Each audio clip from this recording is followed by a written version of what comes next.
मन्वन्तरे अट्टाविकं तदिगमे कलियुगे प्रथमपादे साल्मलीद्वीपे विद्यस्य पश्चिमदिग्भागे समुद्रमध्ये स्थित एतत् बृहदारण्यक्षेत्रे लण्डन् महानगरे वर्तमाने व्यवहारिके प्रभवादि 60 संवत्सराणां मध्ये स्वस्तिश्री हे विलम्बिनाम संवत्सरे उत्तरायणे वसन्तऋतौ मेघमासे शुक्लपक्षे द्वादश्यां शुभतिथौ वासरः आसरस्तु भानुवासरयुक्तायाम् उत्तरफल्गुनी नक्षत्र संयुक्तायां शुभयोग शुभकरणे शुभलग्ने शुभमुहूर्ते एवं सद्गुणविशेषेण विशिष्टायाम् अस्यां ममोपात्ते समस्ते दुरितक्षयद्वारा श्री परमेश्वर प्रीत्यर्थम् अस्मिन् लोके नवदतां सर्वेषां भक्तमहाजनानाम् आस्तिकजनानाम् एतत् समस्त आलय संयुक्त शैव महाजनानां शैव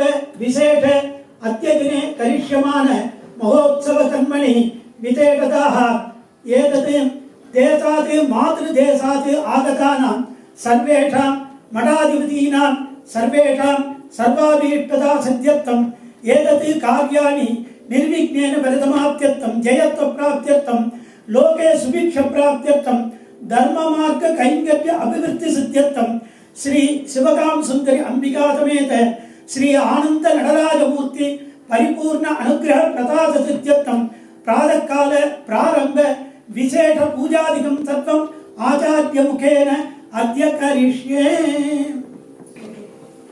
गुरु ब्रह्मा गुरु विष्णु गुरुर्देवो महेश्वरः गुरु साक्षात् परब्रह्म तस्मै श्री गुरवे नमः। ओम अनंताय नमः धर्माय नमः ज्ञानाय नमः वैराग्याय नमः शक्त्याय मुद्दानुद्यसोपरि शिवकाम सुंदरेमिकादमे चिच्चवे साधनाय नमः चिच्छवेदमूर्तये नमः। वक्रीकृत्य सुदक्षिणं च चरणं चोद्धृत्य वामं प्रभामध्यत्वं रवकिङ्किणी मणितुला कोटिस्फुरत्पादुकं दक्षेणक्रसुकुण्डलं श्रुतिपुटे वामेतु पत्रान्वितं भस्मालिप्तमुमायुतं त्रणयनं देवं नटेशं भवे। शिवकामसुन्दरेम्बिकासमेत आनन्द नटराजमूर्तये नमः। आवाहयामि स्थापयामि पूजयामि समस्तोपचारां समर्पयामि।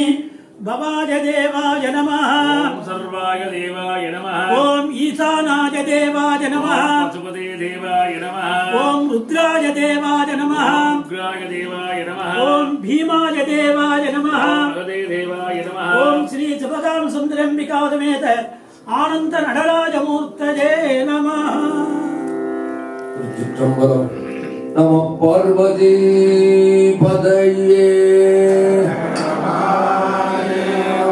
அற்றவர்கள் உண்ணும் கதியே போற்றி கடலடைந்தாலும் கதியே போற்றி அற்றவர்கட்கு ஆரமுதமானாய் போற்றி அல்லலறுத்து அடியேனை ஆண்டாய் போற்றி மற்றொருவரும் பில்லாமந்தா போற்றி வாரவர்கள் போற்றும் மருந்தே போற்றி செற்றவதம் புலமெரித்த சிவனே போற்றி திருமூரட்டாரனே போற்றி போற்றி மங்கமலி கடல் நஞ்சமுண்டாய் போற்றி மலையானை ஈருரிவை போற்றாய் போற்றி பொங்கலனும் கொன்றைத்தாராய் போற்றி கொல்புரித்தோலாடை குழலா போற்றி அங்கணனே அமரர்களிடம் இறைவா போற்றி ஆலமர நீளலரம் சொன்னாய் போற்றி செங்கனகத்தனி குன்றே சிவனே போற்றி திருமூரட்டாரனே போற்றி போற்றி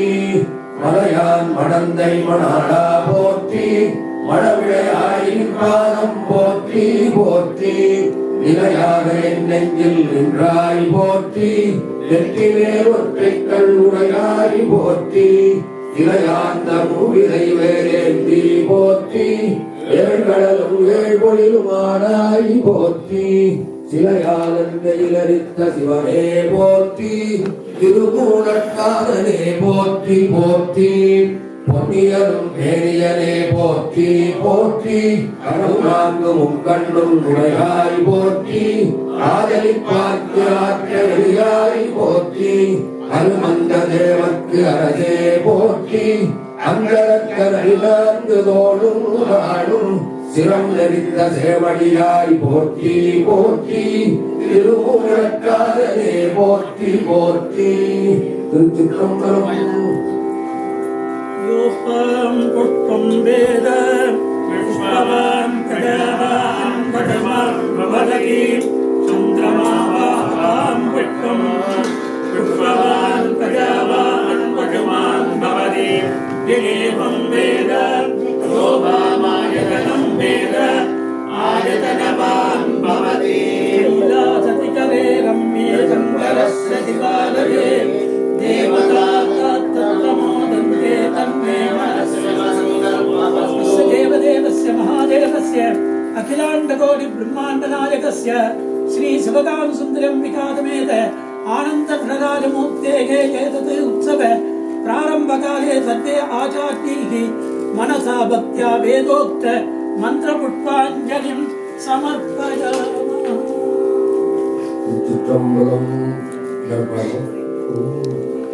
நிறை கடல் அரவம் சிலம்பொலி அலம்பும் நிமல நிரணி திரு வரை கடுவாகளோ பாதமாப்புணர்ந்த வடிவின கோடி அணி விடைய கரை கடு சந்தும் காரகில் பிள்ளமும் அளப்பெரும் கரமணி வரன்றி உரை கடல் ஓதம் நித்திலம் கோழிகோ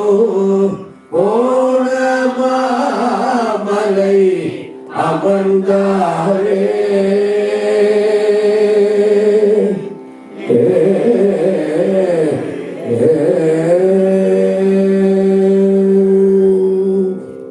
நம பார்வதி பதையே கண்காட்டு நுதலானும் கனல் காட்டும் கையானும் பெண்காட்டும் உருவானும் பிறை காட்டும் சடையானும் பண்காட்டும் இசையானும் பயிர் காட்டும் புயலானும் வெண்காட்டில் உறைவானும் விடை காட்டும் கொடியானே விடை காட்டும் கொடியானே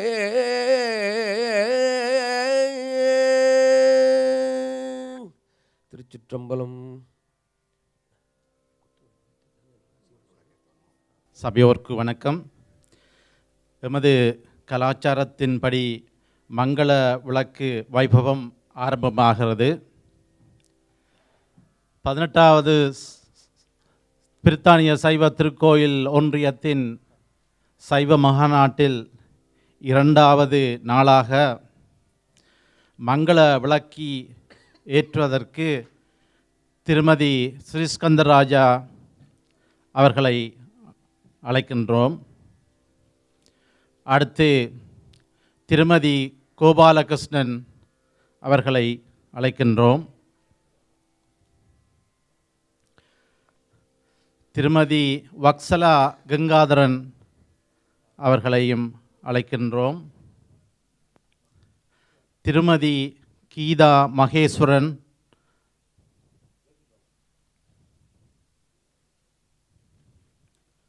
திருமதி கோபால், திருமதி சிவா பிள்ளை, திருமதி ஜெகநாதன், திருமதி கணேசமூர்த்தி, திருமதி தேவதாஸ் அவர்களை எல்லோரையும் அழைக்கின்றோம். அத்துடன்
மங்கள விளக்கேற்றிய திருமதிகளுக்கு நன்றிகள். போற்றியோம் நமசிவாயம். இப்பொழுது எங்களுடைய லண்டன் சிவன் கோயில் பிரதம குருக்கள் ஐயா மகேஸ்வர குருக்கள் ஐயா ஆசியுரை வழங்க இருக்கின்றார். அதைத் தொடர்ந்து மற்ற ஏனைய நிகழ்ச்சிகள் நடைபெறும் என்பதை அன்பாக தெரிவித்துக் கொள்கிறோம். நன்றி.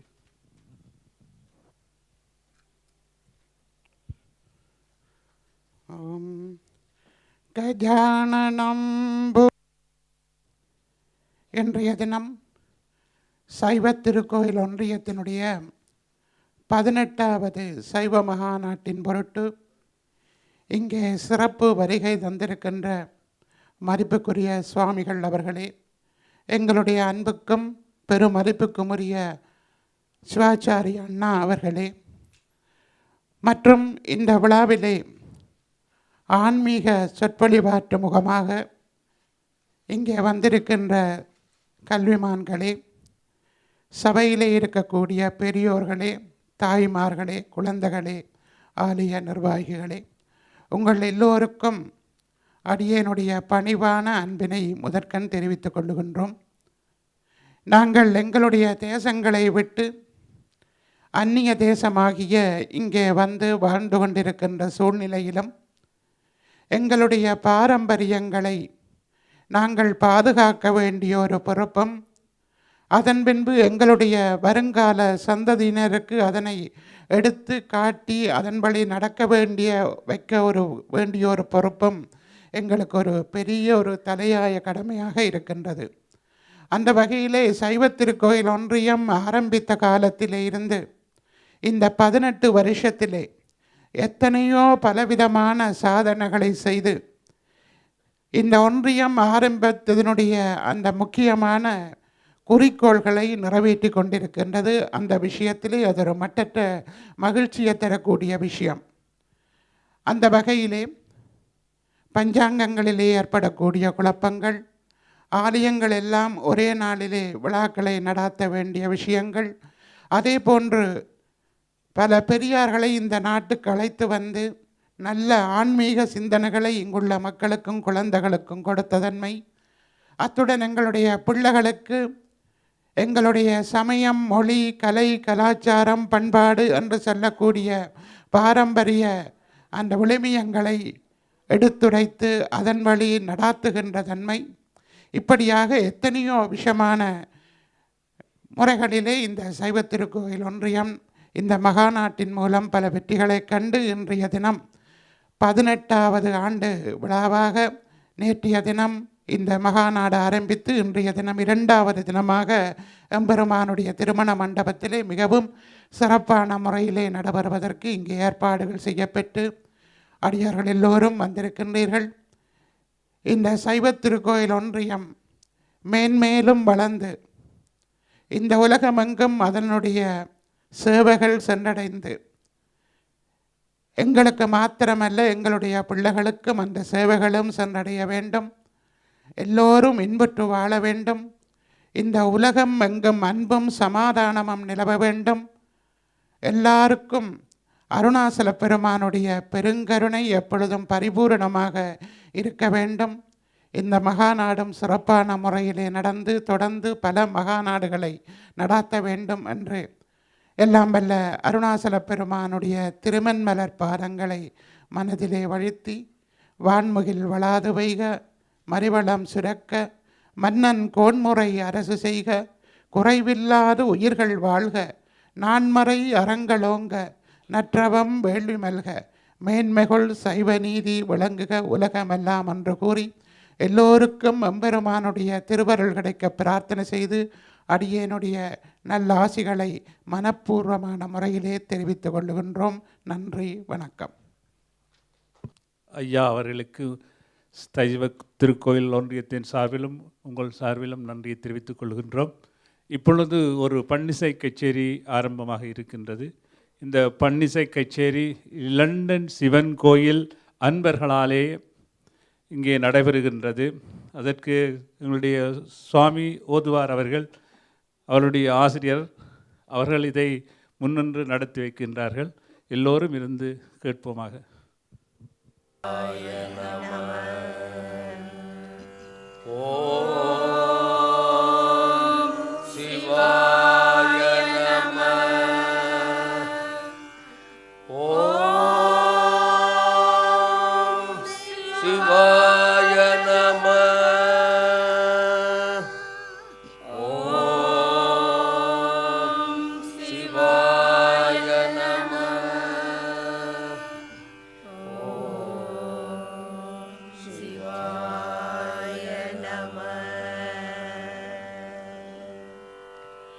நம பார்வதி பதையே ஹரஹர மகாதேவா. தென்னாடுடைய சிவனே போற்றி, எந்நாட்டவர்க்கும் இறைவா போற்றி. திருச்சிற்றம்பலம்.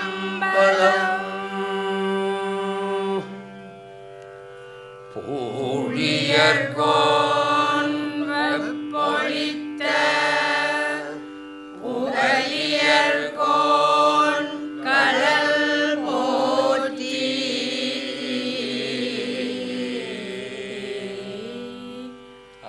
ஆழிமிசை கல்மிதப்பில் அணைந்த பிரான் அடி போற்றி.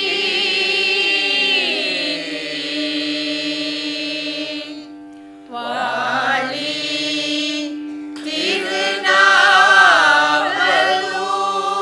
திருநாவலூர் வல்தொண்டர் பதம் போற்றி.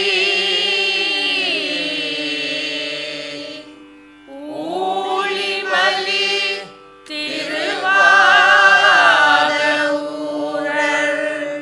திருத்தாள் போற்றி.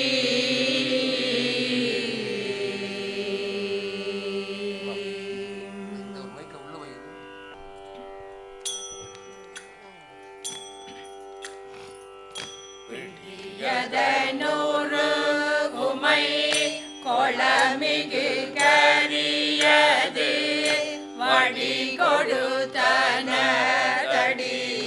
வழிபடு மாவரிடர்.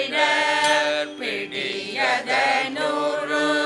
உமை கொளமிகு கரியது வழி கொடுத்தனதடி வழிபடு மாவரிடர்.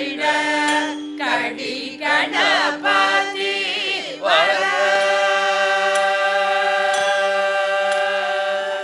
கடி கணபதி வர அருளினல் மிகு கொடை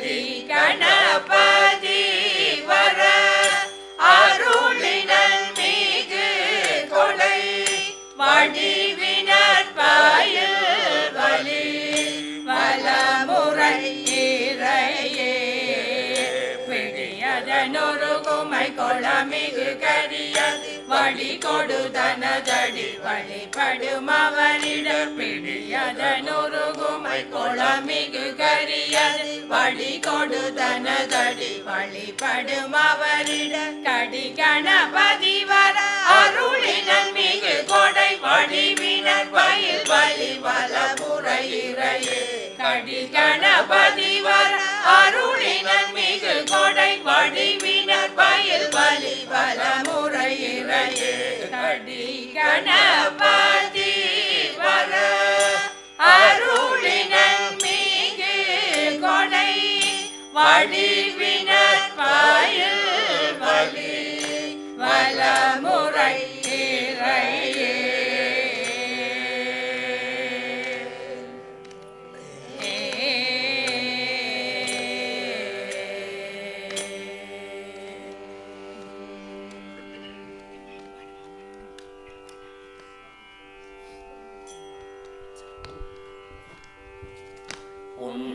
உண்ணாமூலை உமையாளோடு முடனாகிய ஒருவன் உண்ணாமூலை உமையாளோடு முடனாகிய ஒருவன் பெண்ணாகிய பெருமான் மலை பெண்ணாகிய பெருமான் மலை திருமாமணி திகழ பெண்ணாகிய பெருமான் மலை திருமாமணி திகழ மண்ணாந்தன அருவி திரள் மழலை மூள வதிரும் மண்ணாந்தன அருவி திரள் மழலை மூள வதிரும் அண்ணாமலை தொழுவார் வினை அண்ணாமலை தொழுவார் வினை வழுவா வண்ணம் அருமே அண்ணாமலை தொழுவார் வினை வழுவா வண்ணம் அருமே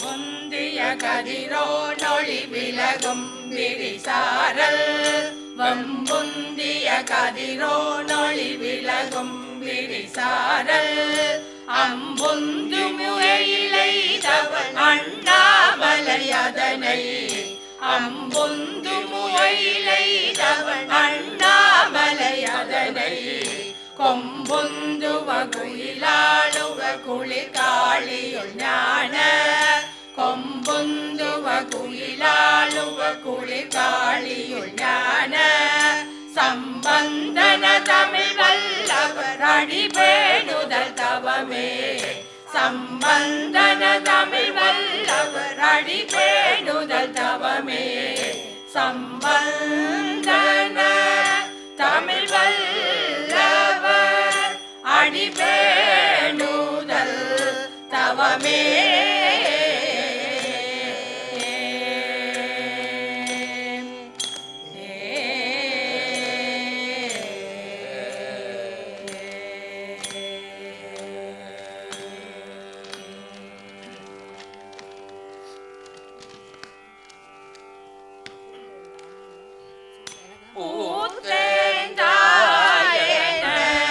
கொண்டு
யான்பனை இங்குலை போத்தூர் அரும்பு கொன்றை அடிகளை குறும்பை யான்பனை இங்குலை போத்தூர் அரும்பு கொன்றை அடிகளை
சொற்றுணை வேதியன்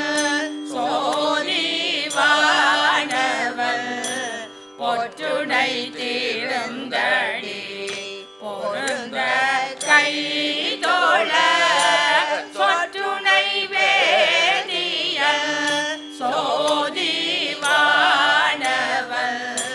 பொற்றுடை தீர்ந்தடி பொருந்த கைதோள கற்றுணை பூட்டியோ கடலில் பாய்ச்சினோ நற்றுணையாவது நமச்சிவாயவே கற்றுணை பூட்டியோ கடலில் பாய்ச்சினோ நற்றுணையாவது நமச்சிவாயவே நற்றுணையாவது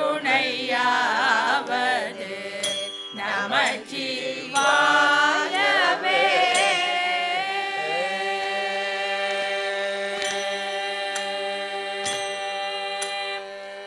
பூவினு கருங்கலம் பொங்குதாமரை ஆவினு கருங்கலம் அரணஞ்சாடுதல் பூவினு கருங்கலம் பொங்குதாமரை ஆவினு கருங்கலம் அரணஞ்சாடுதல் கோவினு கருங்கலம் கோட்டமில்லது நாவினு கருங்கலம் நமச்சிவாயவே கோவினு கருங்கலம் கோட்டமில்லது நாவினு கருங்கலம் நமச்சிவாயவே கோவினு கருங்கலம் கோட்டம் இல்லது நாவினு கருங்கலம் நமச்சிவாயவே நாவினு கருங்கலம் நமச்சிவாயவே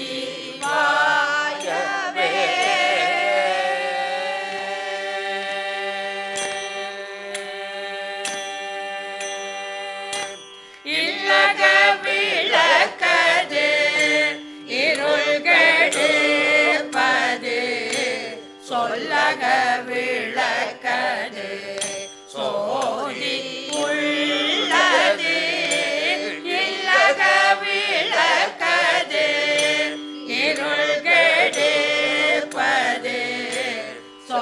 பல்லக விளக்கது சோதி உள்ளது பல்லக விளக்கது பலரும் காண்பது நல்லக விளக்கது நமச்சிவாயவே பல்லக விளக்கது பலரும் காண்பது நல்லக விளக்கது நமச்சிவாயவே நல்லக விளக்கது நமச்சிவாயவே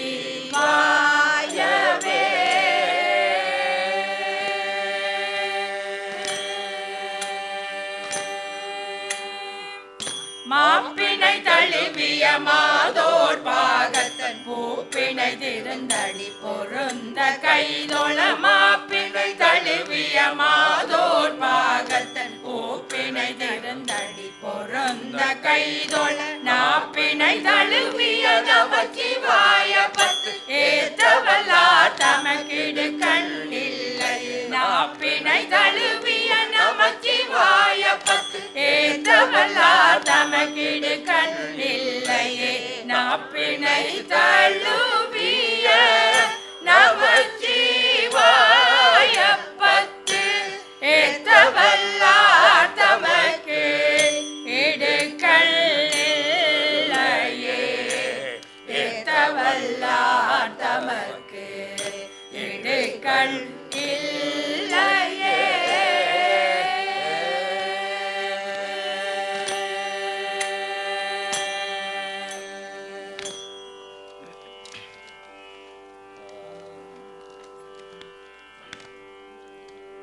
பொன்னார் மேனியனே புலி தோலை அரை கசைத்து பொன்னார் மேனியனே புலி தோலை அரை கசைத்து மின்னார் செஞ்சடை செஞ்சடை மேலிர் கொன்றை அணிந்தவனே மின்னார் செஞ்சடை மேலிர் கொன்றை அணிந்தவனே மன்னே மாமணியே மலவாடியுள் மாணிக்கமே மன்னே மாமணியே மலவாடியுள் மாணிக்கமே அன்னே உன்னையல்லால் அன்னே உன்னையல்லால் இனி யாரை நினைக்கேனே அன்னே உன்னையல்லால் இனி யாரை நினைக்கேனே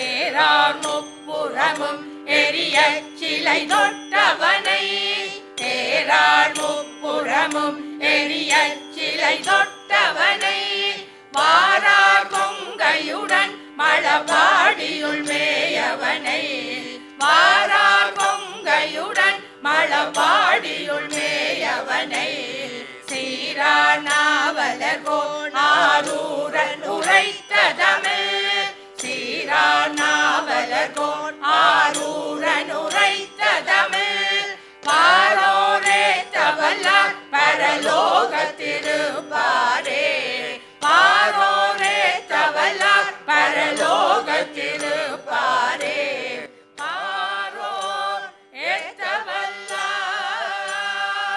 பரலோகத்திருப்பாரே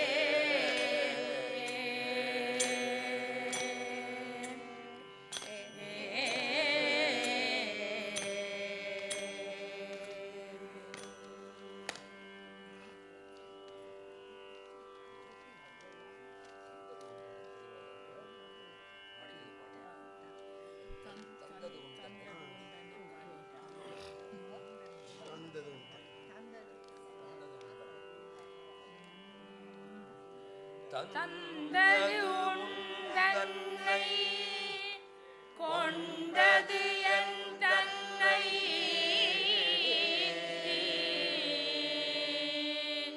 சங்கரா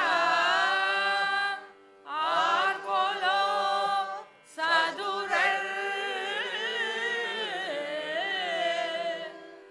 அந்தம் ஒன்று இல்லா ஆனந்தம் பெற்றேன் யாது நீ பெற்றது ஒன்று என்பார் சிந்தையே கோயில் கொண்ட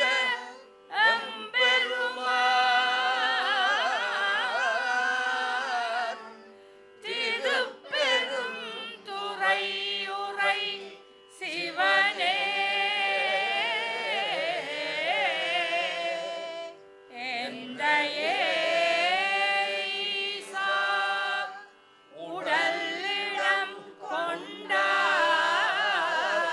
கொண்டாய் யான் இதற்கு இளநோர் கைமாவே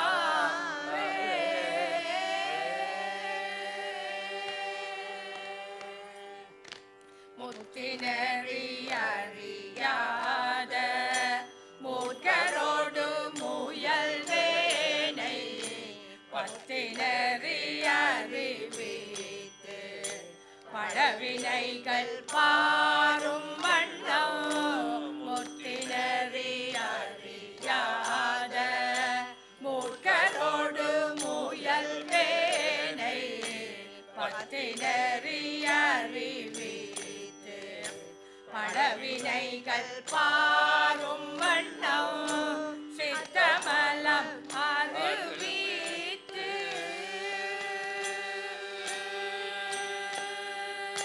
சித்தமலம் அறிவித்து சிவமாக்கி என்னை ஆண்ட அத்தன கருளியவார் பார்பெறுவார் அச்சோவே சித்தமலம் அறிவித்து சிவமாக்கி என்னை ஆண்ட அத்தன கருளியவார் பார்பெறுவார் அச்சோவே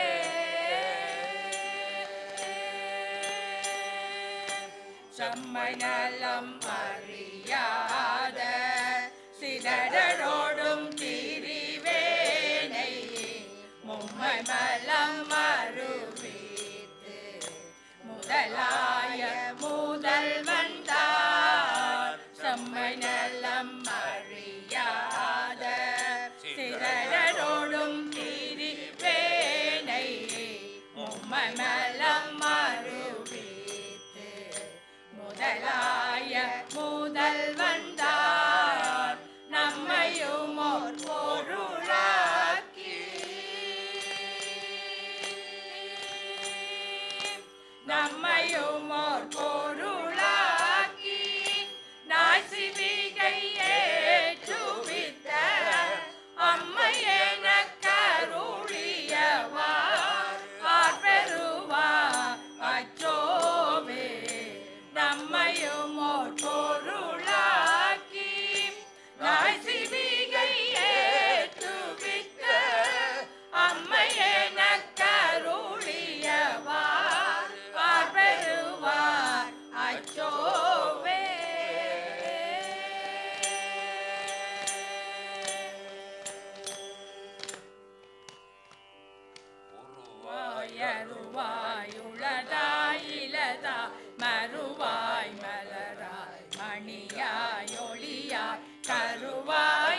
பார்வதி பதையே ஹரஹர மகாதேவா தென்னாடுடைய சிவனே போற்றி எந்நாட்டவர்க்கும் இறைவா போற்றி அண்ணாமலையம் அண்ணா போற்றி கண்ணாரமுதக் கடலே போற்றி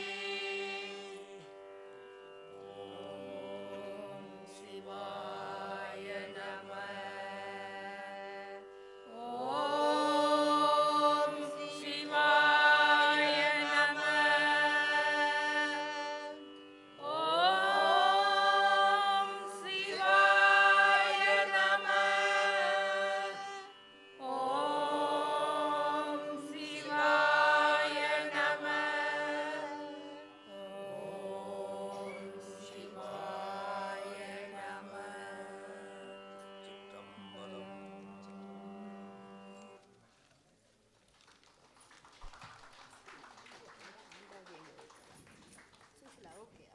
அருமையான பன்னிசை கச்சேரியை நாம் கேட்டு மகிழ்ந்தோம். உண்மையாக இவர்களை எப்படி பாராட்டுவது என்பது எனக்கு தெரியாது. இந்த வயதிலே, அதுக்காக நீங்கள் வேறு தவறாக நினைக்க வேண்டாம், இந்த வயதிலே அவர்கள் தங்களுடைய நேரங்களையும் ஓய்வு நேரங்களையும் இந்த இறைவணிக்காக இந்த திருமுறை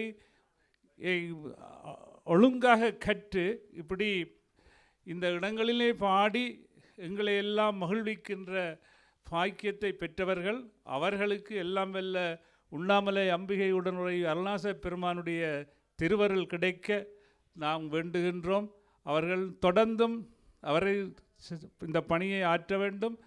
பின் வருகின்றவர்களும் இவர்களை பார்த்து, இவர்கள் முன்மாதிரியாக இருக்கின்றார்கள், அவர்களை பார்த்து ஏனையவர்களும் தொடர வேண்டும் என்று அன்பாகவும் பணிவாகவும் திருக்கோயில் ஒன்றியத்தின் சார்பிலே கேட்டுக்கொள்கிறோம். நன்றி.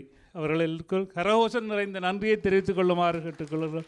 இதற்கு சுவாமி தண்டபாணி அவர்களுக்கும் ஒதுவர் ஐயா அவர்களுக்கும் லண்டன் சிவங்கோயில் அறக்கட்டளையினருக்கும் சைவ திருக்கோயில் ஒன்றியத்தின் சார்பிலே மகிழ்வான நன்றியை தெரிவித்துக் கொள்கிறேன். நன்றி. அடுத்ததாக நிகழ்வுகள் நடைபெற இருக்கின்றது. மேடைக்கு அழைக்குகின்றோம். லண்டன் சிவங்கோயில் அறங்காவலர் சபை தலைவர் டாக்டர் ஸ்ரீஸ்கந்த் ராஜா அவர்களை நாங்கள் மேடைக்கு அழைக்கிறோம். அவருடன் எங்கே இந்தியாவிலே இருந்து வந்திருக்கின்ற குமரகுரு சுவாமி அவர்கள் ஹௌமார மடத்தைச் சேர்ந்தவர், அவர்களையும் மேடைக்கு வருமாறு அன்புடன் அழைக்கின்றோம். டாக்டர் லம்போதரன் அவர்கள் கனடாவிலே இருந்து இங்கே வந்திருக்கின்றார், அவர்களையும் இங்கே அழைக்கின்றோம். அதாவது அடுத்ததாக தமிழருவி சிவகுமாரன் அவர்களையும் மேடைக்கு வந்து அமருமாறு அன்பாக கேட்டுக்கொள்கின்றோம்.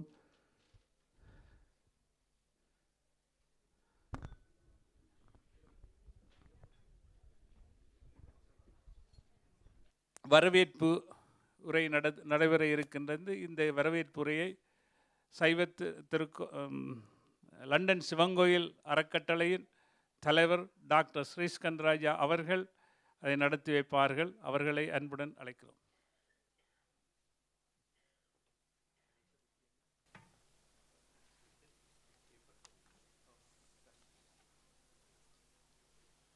வணக்கம்.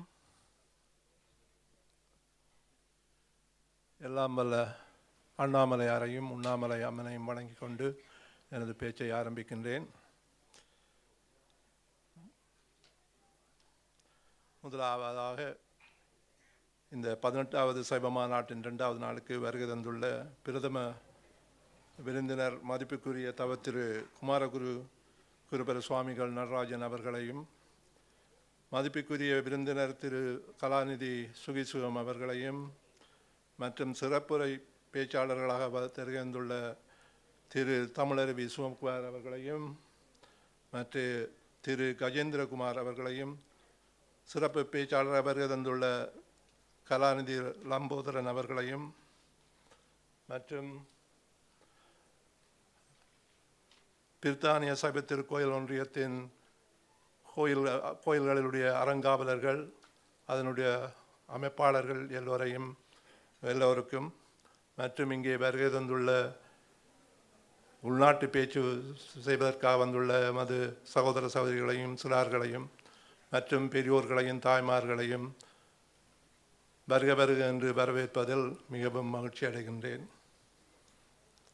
இந்த ஒன்றியம் சுமார் 20 வருடங்களுக்கு முன் ஆரம்பப்பட்டு இவ்வளவு காலமாக நடந்து கொண்டு இருக்கின்றது.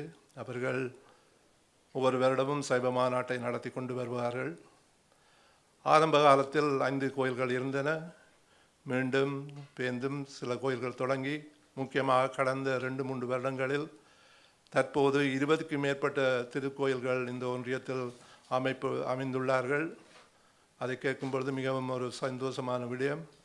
ஏனெனில் இந்த ஒன்றியம் தொடங்கும் பொழுது இந்த இங்கே உள்ள சைவ மக்கள் எல்லோருக்கும் ஒரு வழிகாட்டியாகவும் எல்லா பாரம்பரியமான திருவிழாக்கள் மற்றும் விசேஷ நிகழ்ச்சிகள் எல்லாத்தையும் ஒரே நாளில் நடத்தி மக்கள் எல்லாரையும் ஒரு வழியில் கொண்டு செல்ல வேண்டும் என்ற ஒரே ஒரு மிக பெரிய நோக்கத்துடன் தொடங்கினார்கள்.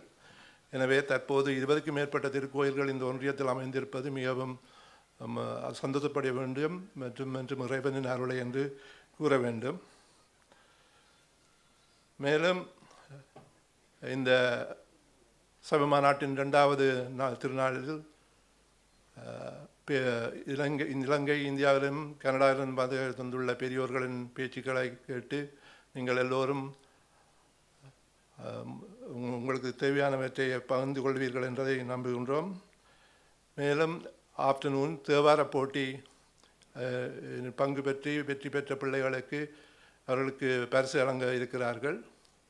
அதில் முக்கியமாக இந்த தேவார போட்டி பேச்சு ஆங்கிலம் தமிழ் பேச்சுகளை நடத்தி இந்த லண்டன் உள்ள 4 பக்கங்களில் இருந்து செய்து இதை கொண்டு வந்து அதில் ஃபைனல் ப்ரோக்ராமாக செய்து இதை சைவ திருக்கோயில் ஒன்றியத்தின் இணைப்பாளர்கள் மிகவும் கஷ்டப்பட்டு செய்திருக்கின்றார்கள். அவர்களுக்கும் எங்களுடைய நன்றியை தெரிவித்துக் கொள்கின்றோம். அதே நேரத்தில் இன்று சாயங்காலம் கலாநிதி சிவம் அவர்களின் பேச்சு 5 மணியிலிருந்து 6 மணி மட்டும் இருக்கின்றது. அதே நேரத்தில் எமது தமிழுக்கும் சைவத்துக்கும் கஷ்டப்பட்டு வேலை செய்த பெரியார்களுக்கு கௌரவிப்பதற்காகவும் இளைஞர்களை கௌரவிப்பதற்காகவும் ஒரு விழா நடைபெற இருக்கின்றது. அதிலும் நீங்கள் பங்கு பெற்றுவீர்கள் என்று எதிர்பார்க்கின்றோம். அதைத் தொடர்ந்து ஈவினிங் ஒரு கர்நாடிக் மியூசிக் கொண்டு செய்கிறதுக்காக திரு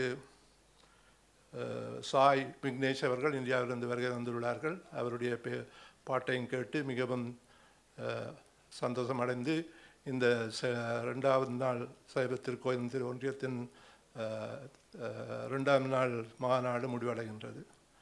மேலும் before I finish it, I'd like to say a few words in English. Particularly, first of all, I would like to welcome the chief guest here, தவத்திரு குமாரகுருபர சுவாமிகள் நடராஜன் அவர்களையும் மற்றும் இங்கே other gentlemen who came from India, Sri Lanka and Canada to give a speech to all of us, and I welcome all of them, and also including your ladies and gentlemen and brothers and sisters and children. We welcome you all here. And only one sad thing to see here, although we are having this conference last 18 years, but still in the crowd hardly any youngsters, that mean anybody below 25 years of age, which is the real dilemma we are facing.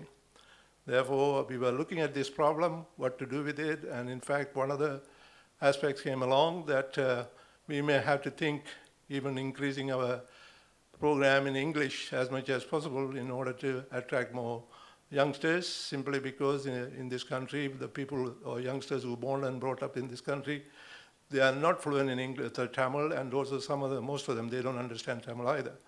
Therefore, if we want to really promote our culture and Saivism, we should be thinking seriously how far we have to expand ourselves in English. Therefore, in my opinion, that probably the future Federation management team will enhance these programs in English and possibly even half a day or full day program to give a opportunity for youngsters to participate and understand our culture and Saivism. With that note, I leave it to you all, and I really appreciate you all coming here, and thank you for the second day conference and you enjoy that. Thank you very much. நன்றி doctor Sriskandarajah அண்ணா அவர்களுக்கு. அவருடைய பேச்சிலே தேவையானவற்றை எடுத்துரைத்திருக்கின்றார். அவர்களுக்கு நன்றி கூறிக்கொண்டு அடுத்த நிகழ்ச்சியாக எங்களுடைய மலர் வெளியீடு, அந்த மலர் வெளியீடுலே அருமையான கட்டுரைகள் இருக்கின்றன. இதை நீங்கள் வாங்க வேண்டும் என்றது எங்களுடைய அவா. அதிலே பல நல்ல விஷயங்கள் இருக்கின்றன. ஆகவே தயவு செய்து நாங்கள் இந்த புத்தகத்தை வெளியிடுகிறோம், நீங்கள் வந்து வாங்க வேண்டும் என்று கேட்டுக்கொள்கிறோம். முதலாவது பிரதியை வாங்குவதற்கு திருவாளர் கனகசுந்தரம் அண்ணா அவர்களை மேடைக்கு வருமாறு அழைக்கின்றோம். அவர் குரைடன் பாடசாலையினுடைய முன்னாள் தலைவர் என்பதையும் இந்த நேரத்திலே நாங்கள் கூறிக்கொள்ள விரும்புகின்றோம்.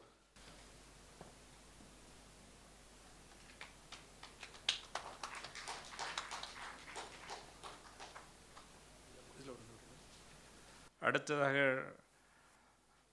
டாக்டர் ராமை சந்திரபாலா அவர்களை அழைக்கின்றோம். அடுத்ததாக திருமதி கீதா மகேஸ்வரன் அவர்களை அழைக்கின்றோம்.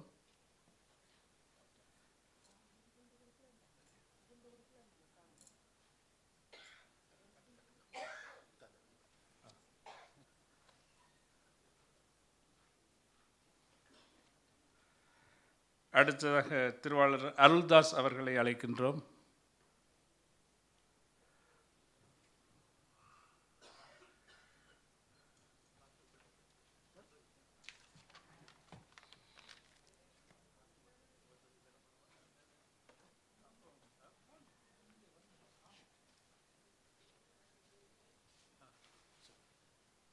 திருமதி தேவதாஸ் அவர்கள், திருமதி இயேசுதாசன் அவர்களை நாங்கள் அழைப்பது நந்தவன நங்கை வாங்கிவிட்டார்.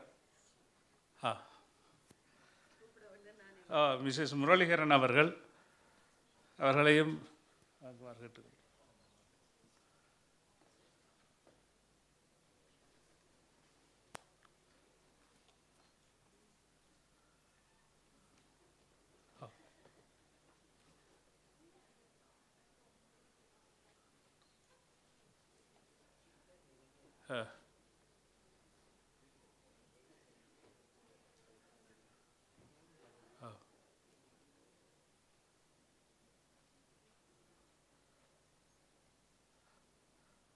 அடுத்த நிகழ்வுகள் ஆரம்பமாக போகின்றது.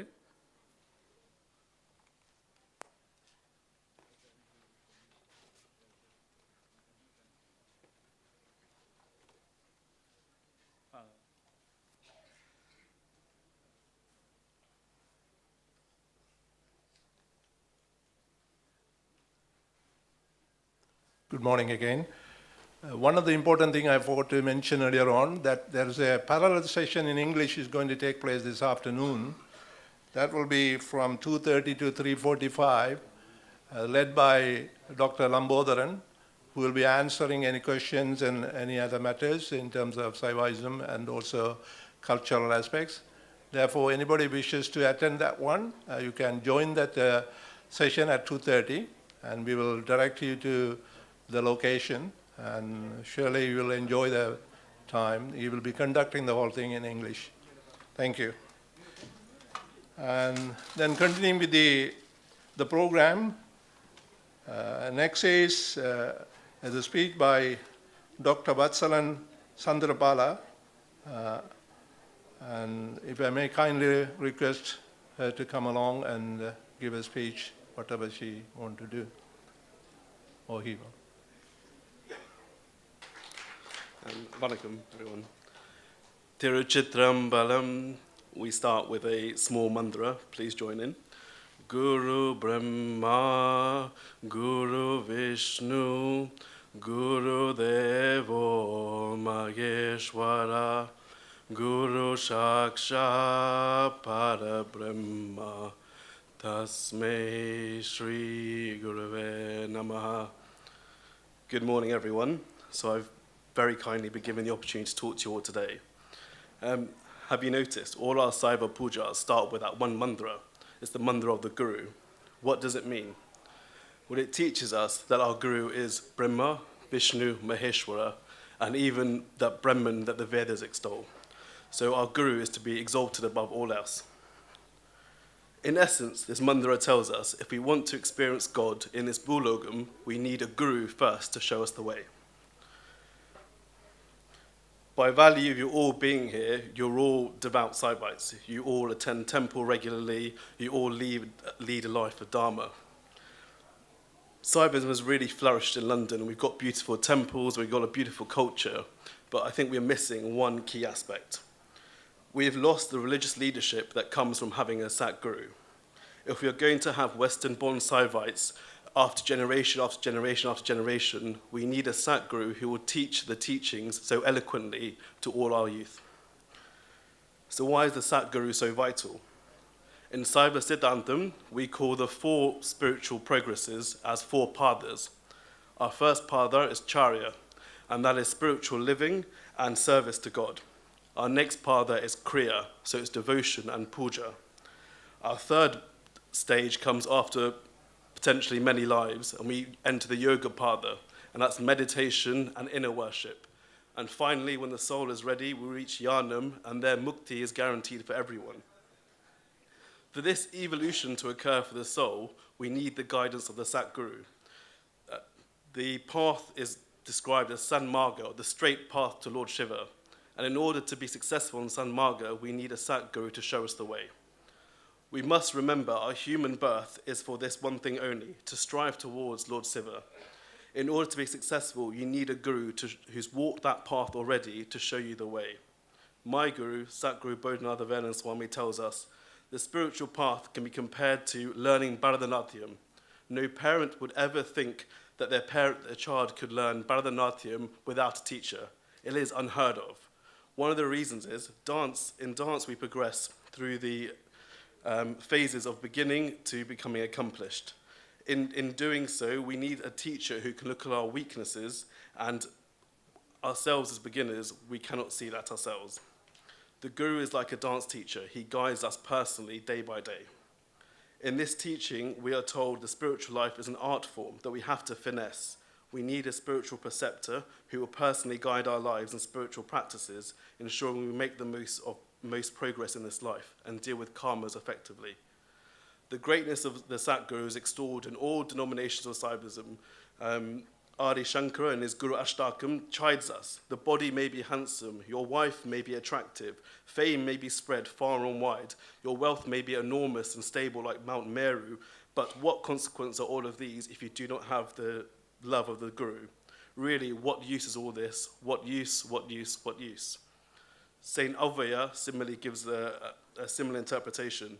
In the Vinayaga Agaval, she tells us, Guru Vadivagi, Kuvalayam Tannil, Tiruvadi Vaita, Tirumudal Puralyana. Meaning, assuming the Guru's form, you put your feet on the sacred earth and you tell us the final truth.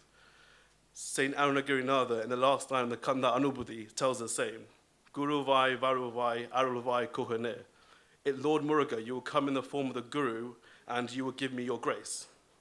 These great saints tell us that in order to reach Lord Ganesha, Lord Shiva, and Lord Muruga, you need a Guru first. This is the teaching of Avaya and Arunagirinatha. The Guru is the catalyst in the spiritual life. Without one, spiritual practices do not beget their maximum potential. Having established that the Guru is so key to a spiritual life, the question arises, what qualities should you look for in a Guru, and what are their duties? In the modern era, we have been met with a few opportunists, you could say, who are masquerading as gurus, and therefore skepticism is understandably very high. To look for qualities of a true guru, you look at their devotees. If their devotees act in a way that you find becoming of yourselves, then that guru may be yours. So you talk to the devotees and see if they're spiritually advancing in a similar way that you would like to. Finally, seek the guru's darshan. We are told it only takes one look from a guru to make a connection. Before we are open to a guru's blessings, we have to shed or diminish one thing, and that is our arnava. We have to accept that we do not hold all the truths in our hand. Someone more advanced than us on the path will help us and guide us, but we need to understand that we do not know everything right now. In saying this to you, I'm reminded of St. Avvaya's wisdom. She has told us, what we have learned is like a handful of mud. What we have yet to learn is the whole world. Humility reaps success on the spiritual path. Satguru Sivaya Subramanya Swami teaches us the duties of a Satguru. The Satguru only has one job, to keep his devotees on the right track. We do not follow the way of words, which is repeating from memory verses and stanzas of scriptures with meager mental interpretations and their meaning. We follow the way of transformational spiritual unfoldment. We follow the marga of sadhana and tapas. Shishas move from one stage to another of spiritual unfoldment. Through this, they progress through the different petals of the higher chakras and come into one or more inner awakenings. They are not to settle down in any one or several of the chakras and say, this is a nice life. I like this part of my unfoldment, so I won't strive further. No, they can't do that. Because of the spirit of the Guru, it drives them forward. He is constantly telling them and saying, this is not good enough, you can do better.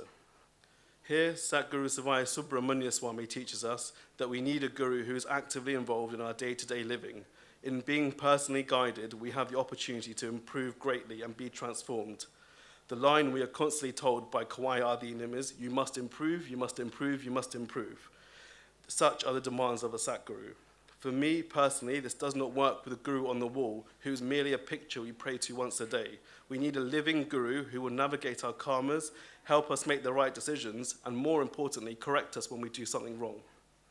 In having such a close and personal relationship with a Guru, our great religion, Saivism, becomes a true experience to ourselves.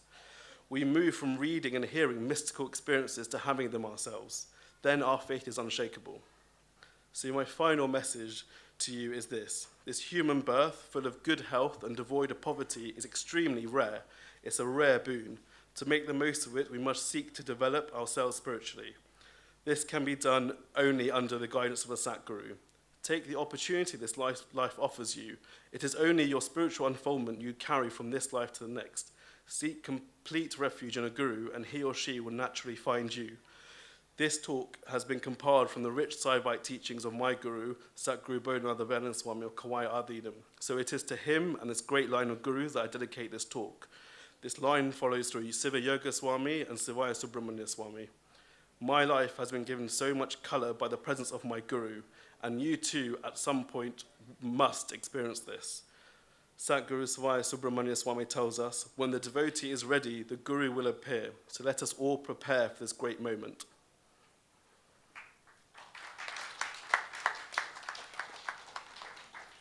Thank you very much, Dr. Vatsalan, and greatly explaining the Guru in Saiva Siddhantam. And obviously, he was referring to Hawaii Adinam. It's a magnificent Adinam. In fact, if you had the opportunity, you should visit the Hawaii Adinam. You can see how it is.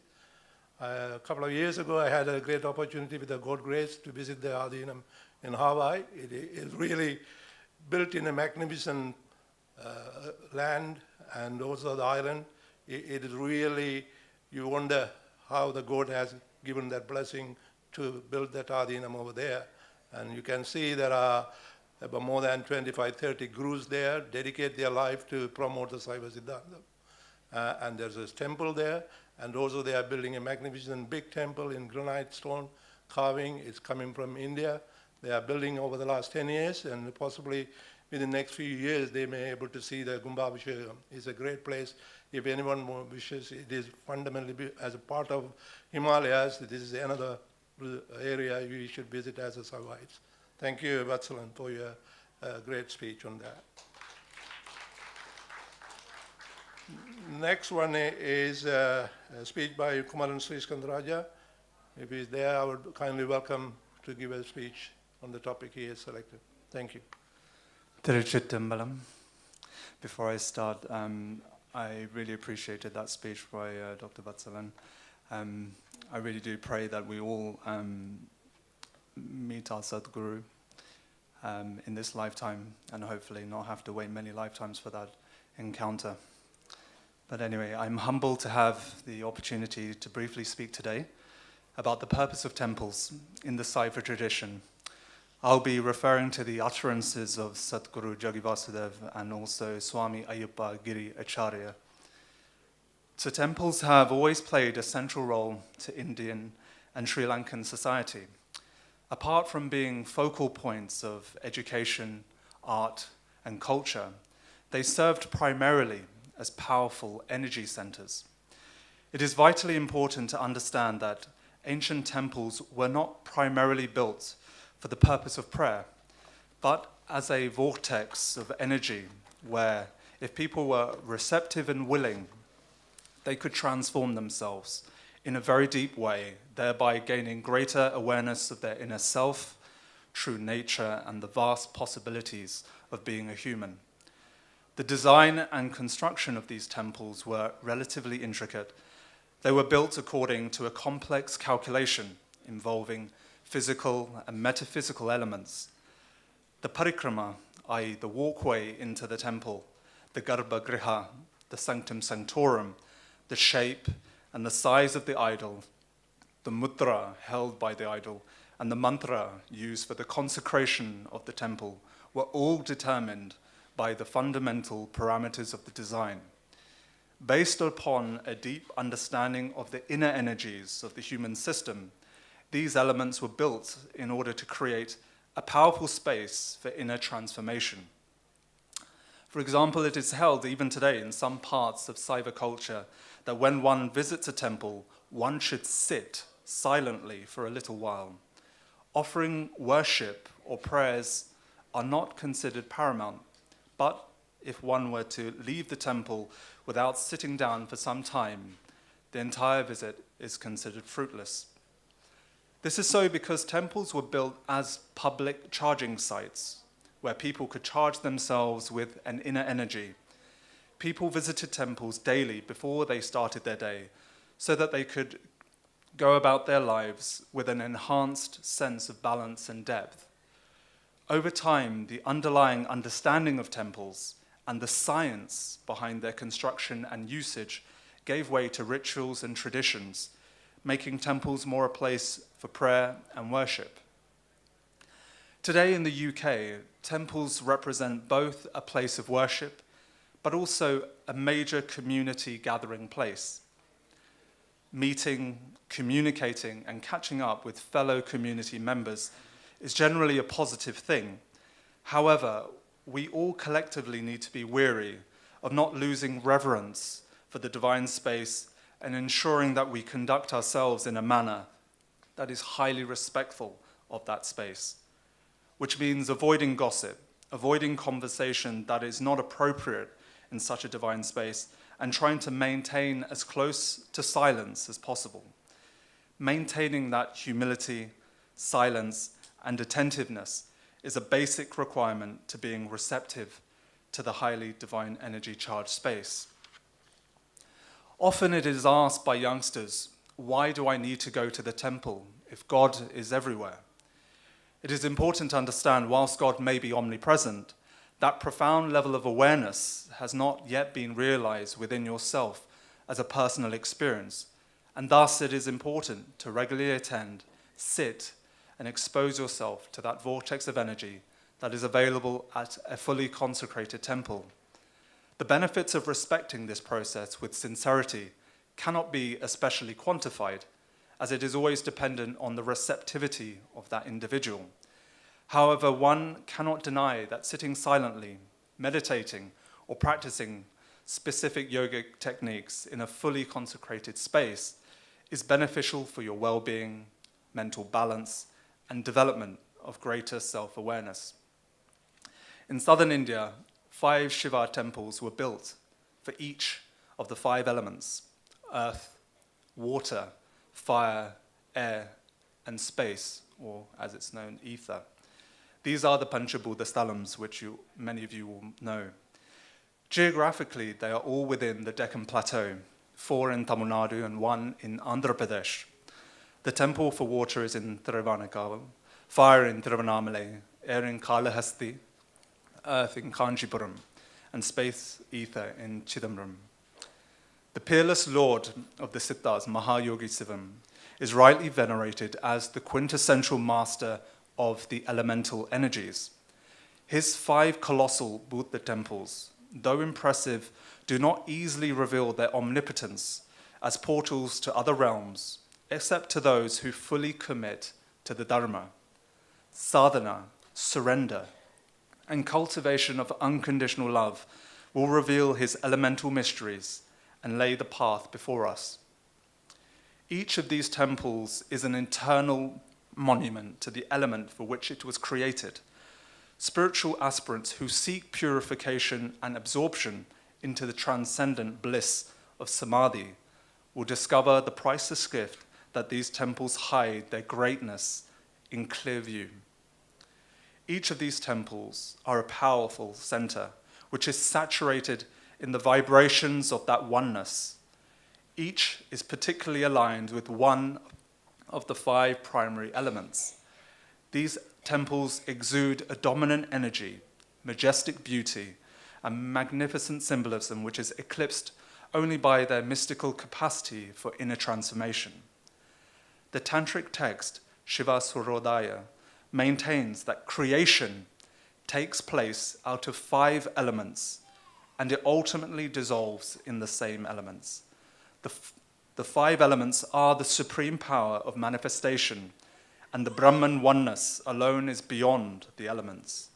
One who knows the 5 elemental universe made up of water, fire, wind, earth, and ether is both respected and honored as a sage wherever he or she may go. These elements, also known as Buddhas or Tattvas, are not those discussed in a chemistry class. They are rather electromagnetic principles, each one carrying their own unique vibration and qualities. They are fundamental electrical energies of nature and are the primary forces underlying creation. Thus, they are present within mankind as well as every celestial system. And it is these electromagnetic principles which are uniquely manifested in the chakras of the subtle body, pranamaya kosham, increasingly well known within yoga circles. As mentioned earlier, Chidambaram is one of the Panchabhuta Sthalams and arguably the most iconic. Chidambaram, associated with ether, is unique in the Saiva tradition. The concept of coil or temple originates from Chidambaram. It is simply a remarkable divine space. The newer part of the temple is around 1,000 years old, but no one quite knows how old the oldest parts of the temple are. Some say almost 3,500 years or more. When people hear the name Chidambaram, their mind thinks of Lord Nadaraja. The Nadaraja form represents the exuberance of creation, the dance of creation, which self-created itself from the eternal stillness. Nadaraja standing in Chidambaram is very symbolic because what we call as Chidambaram is just absolute stillness. That is what is enshrined in the form of the temple. The classical arts are to bring this absolute stillness into a human being. Without stillness, true art cannot come. This temple was consecrated by the great sage Patanjali himself. Patanjali is known as the father of modern yoga, as he assimilated various forms of yoga into a single system. The Yoga Sutras were written by him. Patanjali consecrated Chidambaram with a specific science, and he set up proper ways of how to conduct the temple. He prepared a group of people, the Dikshitas, to maintain a certain level of sadhana and discipline and a method of daily ritual in the coil. Those families have multiplied and they continue to keep the temple. Even today, they are generally maintaining the codes and the ritual part that he set forth as to how the temple should be maintained. Interestingly, in 2004, a 2-meter statue of the dancing Shiva, which we all associate with Chidambaram, was unveiled at CERN, the European Centre for Research in Particle Physics, in Geneva. The statue, symbolizing Shiva's cosmic dance of creation and destruction, was given to CERN by the Indian government to celebrate the research centre's long association with India. A special plaque next to the Shiva statue explains the significance of the metaphor of Shiva's cosmic dance, with quotations from Fritjof Capra. Hundreds of years ago, Indian artists created visual images of dancing Shivas in a beautiful series of bronzes. In our time, physicists have used the most advanced technology to portray the patterns of the cosmic dance. The belief is that Lord Shiva danced the universe into existence, motivates it, and will eventually extinguish it. Carl Sagan drew the metaphor between the cosmic dance of Lord Nataraja and the modern study of the cosmic dance of subatomic particles.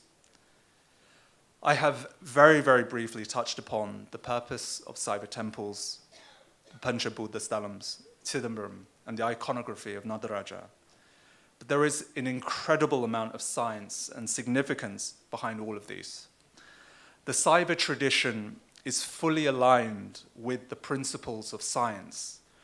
It is so important that we educate ourselves on these aspects. And alluding back to the previous talk, may we have a guru to guide us in these principles and this knowledge so that we can experience it within ourselves. I think we worry about future generations not attending their local temple. However, the only way future generations will attend temples is if they fully understand why they were built in the first place. Thank you.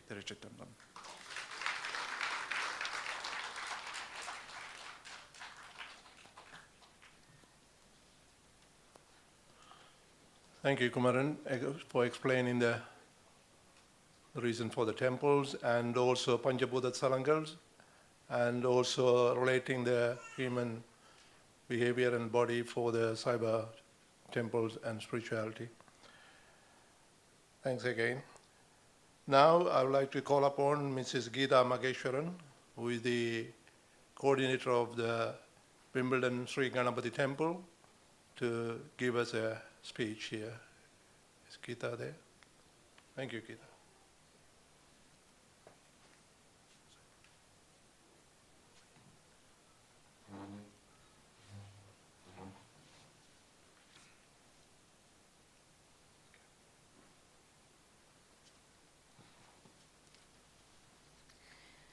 Not being related to either Vatsalan or Kumaran, I can say how very proud I am of both of them. They were both born in the UK. They have been raised at our temple throughout. They have questioned logically, researched deeply, and risen out greater with the steadfast devotion, and are a true inspiration to all of us. Venerable Swami, revered scholars, respected elders, I humbly request about 10 minutes of your time to share my experiences on the changing role of temples in the UK. For millennia, the role of the Saiva Hindu temple has been one of inspiration, of community worship, and spiritual sanctuary. But just as we have adapted to living in the West, so the role of the temple has adapted and grown. From being a place where purely ritualistic worship has taken place, the need has grown for temples to fulfill a greater role in the life of a Hindu devotee and within the larger community. As individuals who have come to the UK for work or to escape persecution and torture, many have left family and friends behind. Many do not even have the benefit of a nuclear family, let alone an extended family, to share the highs and lows of life. And thus, over the 36 years of our temple's existence, we have seen our role as temple coordinators evolve and our responsibilities increase as we seek to create a family within the temple community for those who have none. In Sri Lanka and India, where traditionally festivals could be observed as public holidays, where time could be spent visiting friends and families, work commitments and distance often does not allow this luxury here in the UK. So our temples become the hub where friends and family meet, share a meal, and enjoy cultural programs. Children come to learn their Tamil language, music and dance, with the consequence that their weekends are almost as busy as their weekdays. Parents spend most of their time ferrying children from tuition classes to swimming to rugby and football, acting as glorified taxi drivers. There seems to be little time to eat properly, walking seems to be a rarity, and time to just sit and talk with each other has to be actively timetabled into individual diaries. The role of the temple as a haven of peace, a period of quiet, or a time of joyful devotion is a precious panacea to all this frenetic activity. But increasingly, over the decades of our temple's existence, we noticed that although we were catering for the spiritual needs of our devotees through the beautiful ceremonies and rituals at the temple, there was an increasing need to address the physical and emotional needs of our devotees also. So very early on in the temple's history, we began holding annual medical seminars, health talks, yoga and meditation classes. As a Saiva community, we are blessed to have one of the most educated group of men and women amongst all immigrant communities living in the UK. One of the most integrated, yet also one that has kept alive its religion, culture, and heritage. We pride ourselves in the fact that we probably have the greatest number of doctors, lawyers, accountants, engineers, and teachers available. And for decades, we were able to help our devotees with any issues they may have through our diverse and generous volunteers at the temple, who happily gave their time and experience to those who needed help. However, at the beginning of 2009, when the horror of the ethnic conflict in Sri Lanka reached its murderous conclusion, devotees were coming to the temple, suffering deeply and in such numbers when even prayers could not bring comfort, and we realized they needed more than we were able to give. At that time, we were part of the Wandsworth Community Empowerment Network, which sought to bring together people and agencies to generate ideas and solutions that would help address the most pressing health and social care challenges. Working with them, we were able to get the main heads of departments responsible for counselling services in South London for a meeting at the temple within a few weeks. It was rather a strange first meeting, with the NHS telling us what they would give us in the way of counselling, and two of our top Tamil consultant psychiatrists representing the temple telling them how it wouldn't be at all suitable for our community's needs. The members of the NHS realised that they weren't dealing with a community that would humbly accept just anything that they would throw at them, and that we knew exactly what our community needed and were medically articulate enough to know it. From that point onwards, when both groups approached the meeting with mutual respect and understanding, the care and expertise that the NHS is so admired for was given bountifully. From mid-2009, we had Tamil-speaking NHS psychologists running Tamil depression groups and one-to-one counselling for those who were suffering the aftermath of rape, abuse, torture, and exhibiting symptoms of post-traumatic stress disorder. Through NHS IAP services, improving access to psychological therapies, we were able to get targeted counselling with the inclusion of our faith's own healing techniques of pranayama, yoga, and meditation. But with the NHS's expertise, resilience, training, and safeguarding, marrying the best of our religious traditions with the best of local statutory services. Our volunteers were also trained with the support of the Tamil Health Organisation and also with NHS England, who run mental health first aid courses to help develop their skills in helping and signposting devotees who are exhibiting signs of mental health issues. As a result of the ongoing success of IAPT at the temple, the NHS has asked to expand its services, tackling issues of physical health, through courses in management of long-term chronic diseases and also specific issues such as diabetes, one of the major causes of ill health and early death within our community. Through empowering the devotees through teaching them techniques of management of pain, increasing exercise, changes in diet, setting targets and decision making. The idea is to spread this knowledge through the community, through expert patients, leading to an overall increase in the health and welfare of all. Future projects that are in the pipeline for the next few years at the Temple are family therapy sessions, cardiovascular disease and dementia workshops, as well as creating a space to develop an area for advice and advocacy in partnership with our local Citizens Advice Bureau.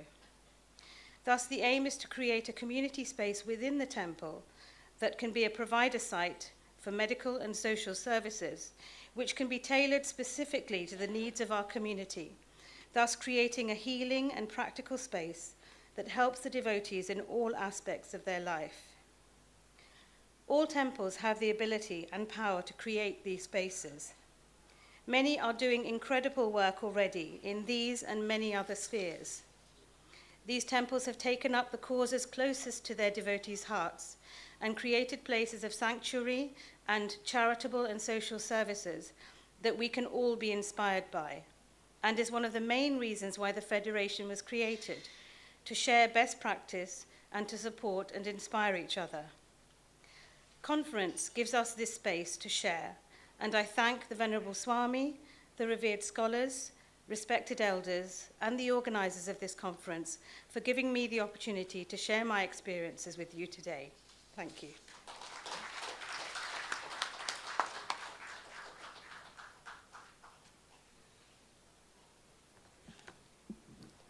Thank you, Mrs. Geeta Mageshwaran.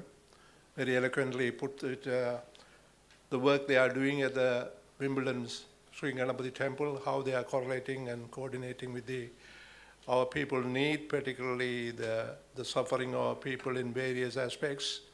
And it's a great service they are doing. I'm sure, as she mentioned, that other temple within Federation itself are doing similar services, but it is a time has come for us to put the next step up in the sense with try to do work in an organized way. And probably the Federation will take up this as another subject matter to take it forward. With the Federation Temple now more than 20 temples, if we can work together, certainly we can achieve high values for our community at large. Thank you, Geeta. அருமையான ஆங்கில மொழியிலே நீங்கள் எல்லோரும் பேச்சை கேட்டீர்கள். இவர்கள் இளம் சந்ததியினர். இந்த இளம் சந்ததியினரை ஊக்குவிக்கின்றது எங்களுடைய மகாநாட்டுடைய முக்கிய நோக்கம். அது மெல்ல மெல்லமாக நடைபெற்று கொண்டு வருகின்றது. ஆனால் நாங்கள் அவர்களை கௌரவிக்க வேண்டியதும் அவர்களை உற்சாகப்படுத்த வேண்டியதும் எங்களுடைய தலையாய கடமை. ஆகவே இந்த பேசிய மூவரையும் இந்த மேடைக்கு வருமாறு கேட்டுக்கொள்கிறோம். குமரன் ஸ்ரீ ஸ்கந்தராஜா, கீதா மகேஸ்வரன், மிஸ்ஸஸ் கீதா மகேஸ்வரன், டாக்டர் வக்சலன், இந்த மூவரையும் இந்த மேடைக்கு வருமாறு கேட்டுக்கொள்கிறோம். சுவாமியார் அவர்கள் உங்களுக்கு நல்ல ஆசியும் தந்து கௌரவிக்க இருக்கின்றார்.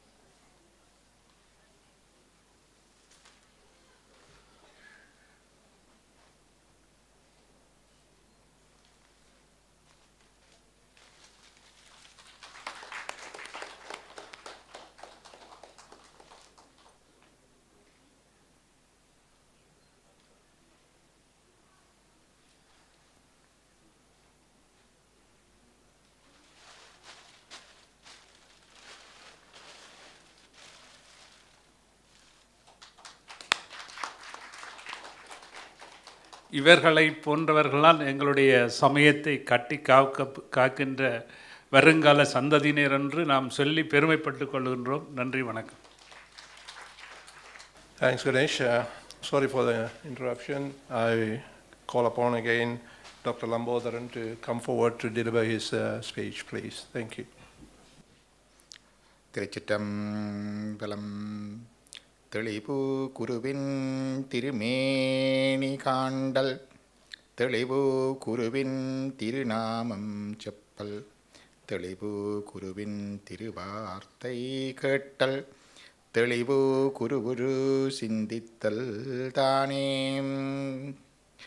பத்தராய் பணிவார்கள் எல்லார்க்கும் அடியேன் பரமனையே பாடுவார் அடியார்க்கும் அடியேன் சித்தத்தை சிவன் பாலே வைத்தார்க்கும் அடியேன் திருவாரூர் பிறந்தார்கள் எல்லார்க்கும் அடியேன் முப்போதும் திருமேனி தீண்டு பார்க்கடியேன் முழுநீறு பூசிய முனிவர்க்கும் அடியேன் அப்பாலும் அடிச்சார்ந்தார் அடியார்க்கும் அடியேன் ஆரூரன் ஆரூரில் அம்மானுக்காலே. Good morning, everyone.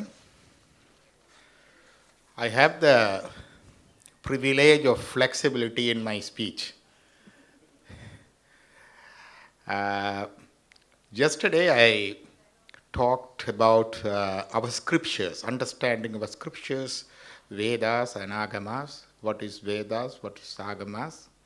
And anyone was there for yesterday's lectures? Can you please raise your hands just to see? Yeah. So that's one part. So now I have the privilege of moving to another topic, or just to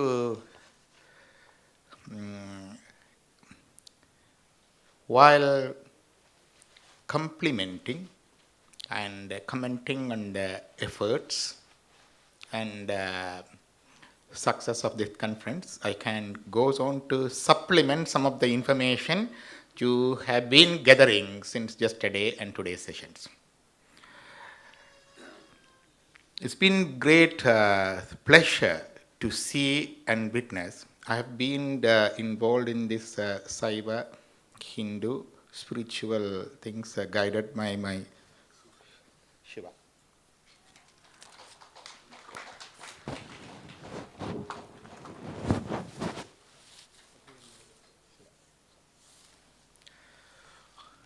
All those things I immediately delegated to whoever to whom it belongs to.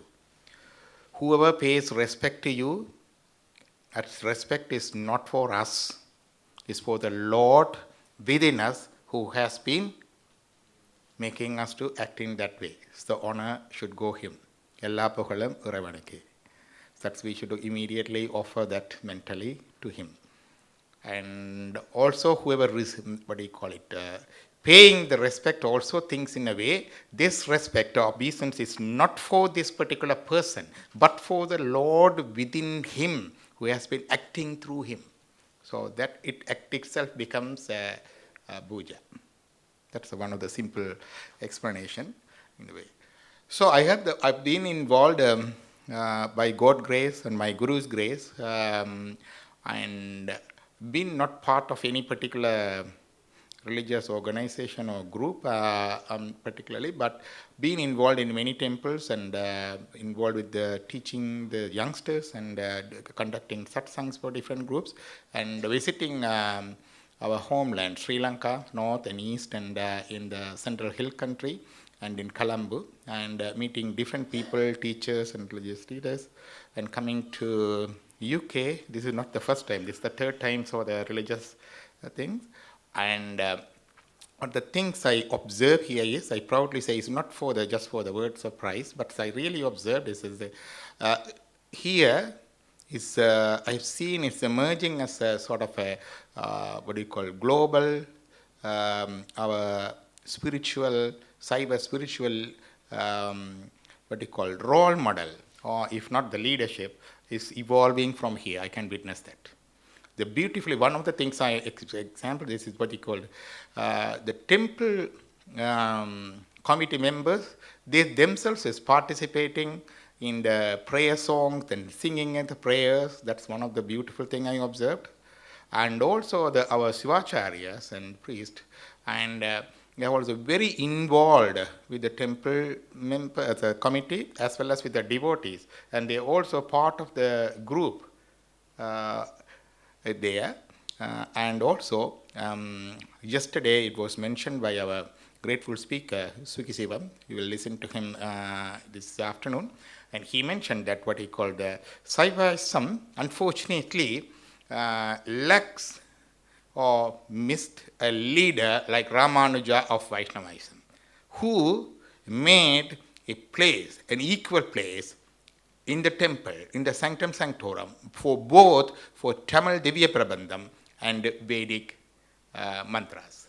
But I am seeing here in UK, in the temple yesterday in the conference, and also Highgate Murugan temple, and also here, the Tamil Tirumurai songs are sang in par with the Sanskrit Vedic mantras, and by the devotees, by the temple committee members, as well as by Shivacharyas.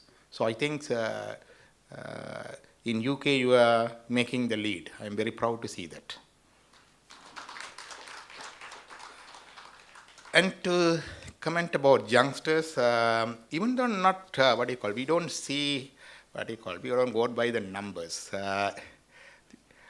Whoever, ready for that, the Lord will send them. It's the Lord's section. But it's a commentable speech by the group of youngsters yesterday, I observed. They are the pillars. We can rest our faith on them. And also the youngsters this morning. They are the pillars. They will be taking this mission further, I'm sure. So coming to that, making some supplement information on the information we get it from yesterday and today. One of the information, yesterday one of the talk given by the youngsters, they talked about Kasivadi Sintinadayar, the Saivite scholar, writer of 19th century and early 20th century. And he is, his works of magnum opus is, one is his commentary on Sivajnana Bodham in Tamil, and also he's the one translated Brahma Sutra. Brahma Sutra as Nilakanda Pasha. That is the explanation for Brahma Sutra as well as Saiva philosophy. Did that, and with some other works. And there was a term Kasivasi. What is Kasivasi means? They said that because he lived in Kasi for a long term. The Kasivasi is the name whoever resides in Kasi for one, full 10 months, what's called one Garpakala. The fetus in the mother's womb stays for 10 months. So, whoever who stays and resides in Kasi for 10 months, they can add the title, the suffix Kasivasi. That's what it comes, just for the information. And also, they talked about Tirumandiram. In Tirumandiram, there is a song about the fetus and about the, getting the babies with the defects and other thing. It says, Mada Udaram Malamihil Mandana. Mada Udaram Salamihil Mungaya.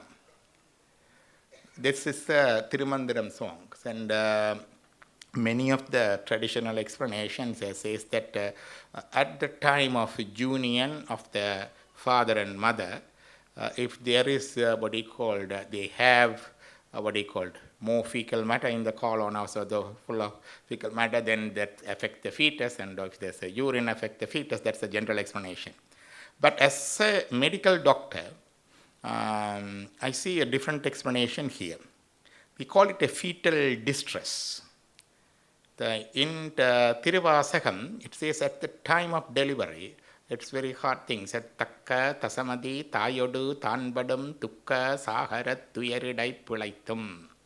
It's a sort of a very crucial moment of 3-4 minutes. The baby comes through the birth canal and it descends at the stage before it emerges out of the birth canal. The umbilical cord blood supply was completely cut off. There's no umbilical blood supply or oxygen, and the baby hasn't taken its first breath to get the oxygen. So that is a crucial period for the baby. So if there any prolongation or delay in that part of labor, that's the second stage of labor, the fetus coming out, the descent and the turn and the medically. So that will affect the fetus. Fetus goes into the state of hypoxia. Hypoxia means the lack of oxygen in the fetal bloodstream. Thereby, the brain and the developing brain suffer from lack of oxygen. It's all hypoxic encephalopathy.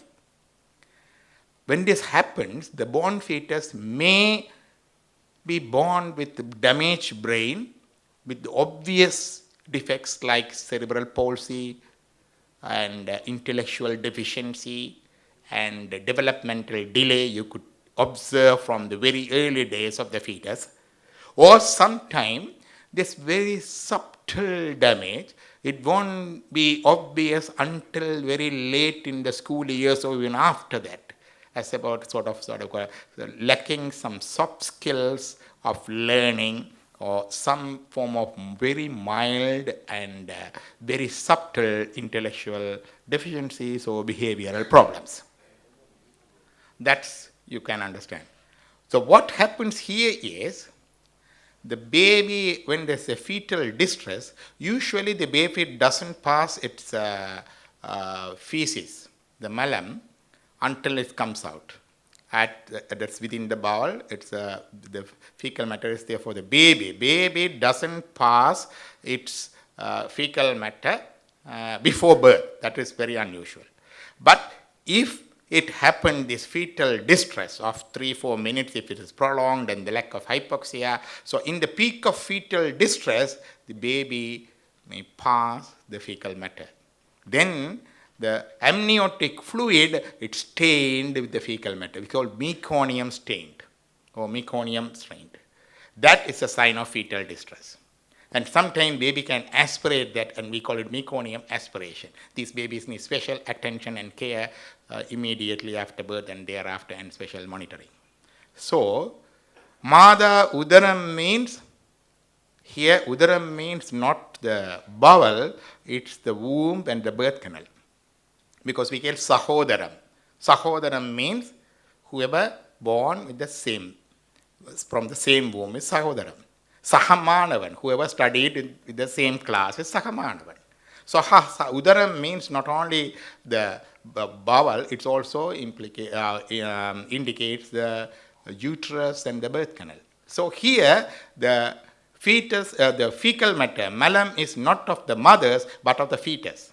It passed before the birth and stained the aspiration, but it could make amniotic fluid. It's a sign of fetal distress. This child has the tendency to develop these things in the fetus. So, Mada, Udaram, Malam, Mihil, Mandana. That is Trimandana. Then Mada, Udaram, Salam, Mihil, Mungaya. Mungaya means that they call they cannot talk, and that also has a form of deficiency. Some form of illnesses, especially the blood incompatibilities, and some other forms, what happens is the fetal amniotic fluid, the fluid around the fetus is in the womb, it's contributed by the urine of the baby within the womb. They just constantly drink that fluid, constantly pass urine, is a part of the circulation. So it's part of that. In certain circumstances like Rh incompatibility, the blood group incompatibility, and some other medical conditions, what happens is they call the developed excess of this amniotic fluid is called polyhydramnios. That also indicates the baby is in trouble, especially in the developmental problem, developmental delay, and other things. So Mada, Udaram, Salam, Mihil, Mungaya. So this is more compatible with the modern day medical interpretation of that particular Thirumandaran song. Just one more clarification. Thanks for taking this song. Thanks for taking these songs for the explanations for these youngsters. Then there was a talk about Vedas and other things, and it was mentioned some of the part of Vedas. Vedas are words of God as per Saivism. I don't want to go into again, but whoever have any doubts on the thing, you can ask me personally when I have time afterwards, or ask in the question and answer or sessions or parallel session we have in the afternoon. The Vedas are words of God. As such, we don't expect any nonsense in them. That's true. Marehal Isan Sol, that is Sivanyana Siddhiyar. Arangam Nal Veda Manai Poti, that is the Thirunavukarasar word. So we don't expect any nonsense in Vedas. They are sacred and they are revelation by the God.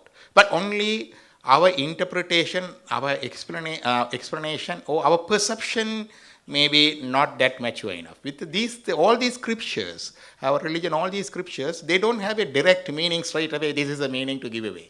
They have layers of understanding as per our spiritual maturity and evolution. The Vatsalan this morning gave a great talk because it is an evolution of the spiritual, our journey. And spirit won't evolve, it won't change. But the, so the spiritual intelligence evolves. Spiritual intelligence evolves, that's a maturity. The spirit won't mature, spirit won't evolve. Because Atma aliyadu, valaradu, teyadu, sahadu. That's one thing. So, in this journey, when the same scripture gives different layers of understanding for us at different stages of life, for different people. So, we may not come to the complete understanding until the final stage. That is one with the God.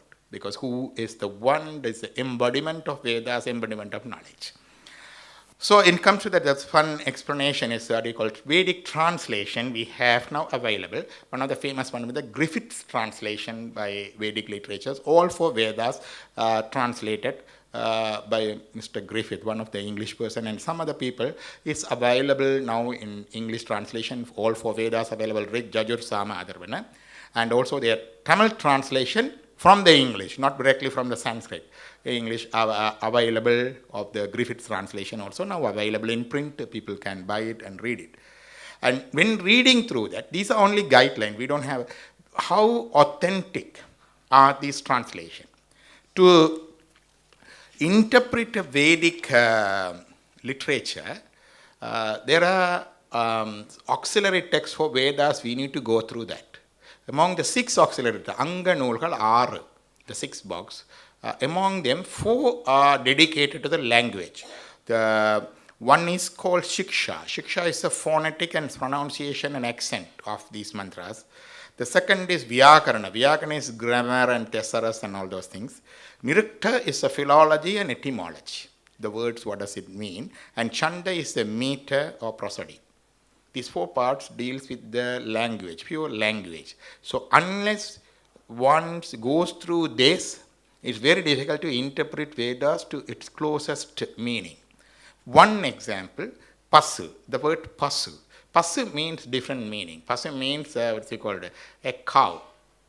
Means the female cattle that we have, that the pasu, that we call it. And also, you know, even the buffalo, the female cattle is called pasu. That's the second meaning. Third thing is, pasu can mean all the cattle, whether male, kalai, the bull, another thing also can be called as pasu. And the pasu can indicate any animals. Any animal. Some people say pasupati is a lord of animals. And also, pasu may indicate our animal instincts or spiritual dirts. That's something. Because pasu palidappada vendiya pirani. It's a sacrificial animal. That means in the Vedic mantra says, what is pasu means? All our animal instincts we need to sacrifice. That's what the pasu means. Pasu also means the root word pach. Pach means which it is bonded. Which it is bonded. So anything is bonded pasu. Thereby, pasu means our souls is already bonded state from the time eternal. It is already bonded with our 3 fetters or spiritual dirt. So that is pasu. So when there is a word pasu comes, we need to know which pasu that place indicates. For that, they need to go. So the translation is not very easy. So all these translations are great work. We have to pay our tribute to those translators. At the same time, we need to go a bit cautiously in taking those translations. That's one of the things. So interpretation of Vedic literature is good, but it is a bit tricky because we need to be aware of these shortcomings in approaching the current available translation of Vedic literature. Then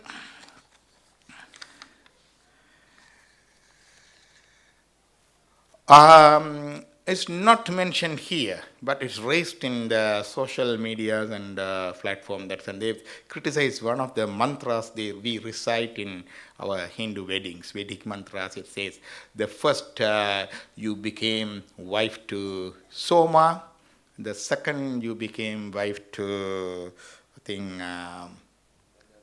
Gandharva, the third became Agni, and fourth, now you're becoming wife to me.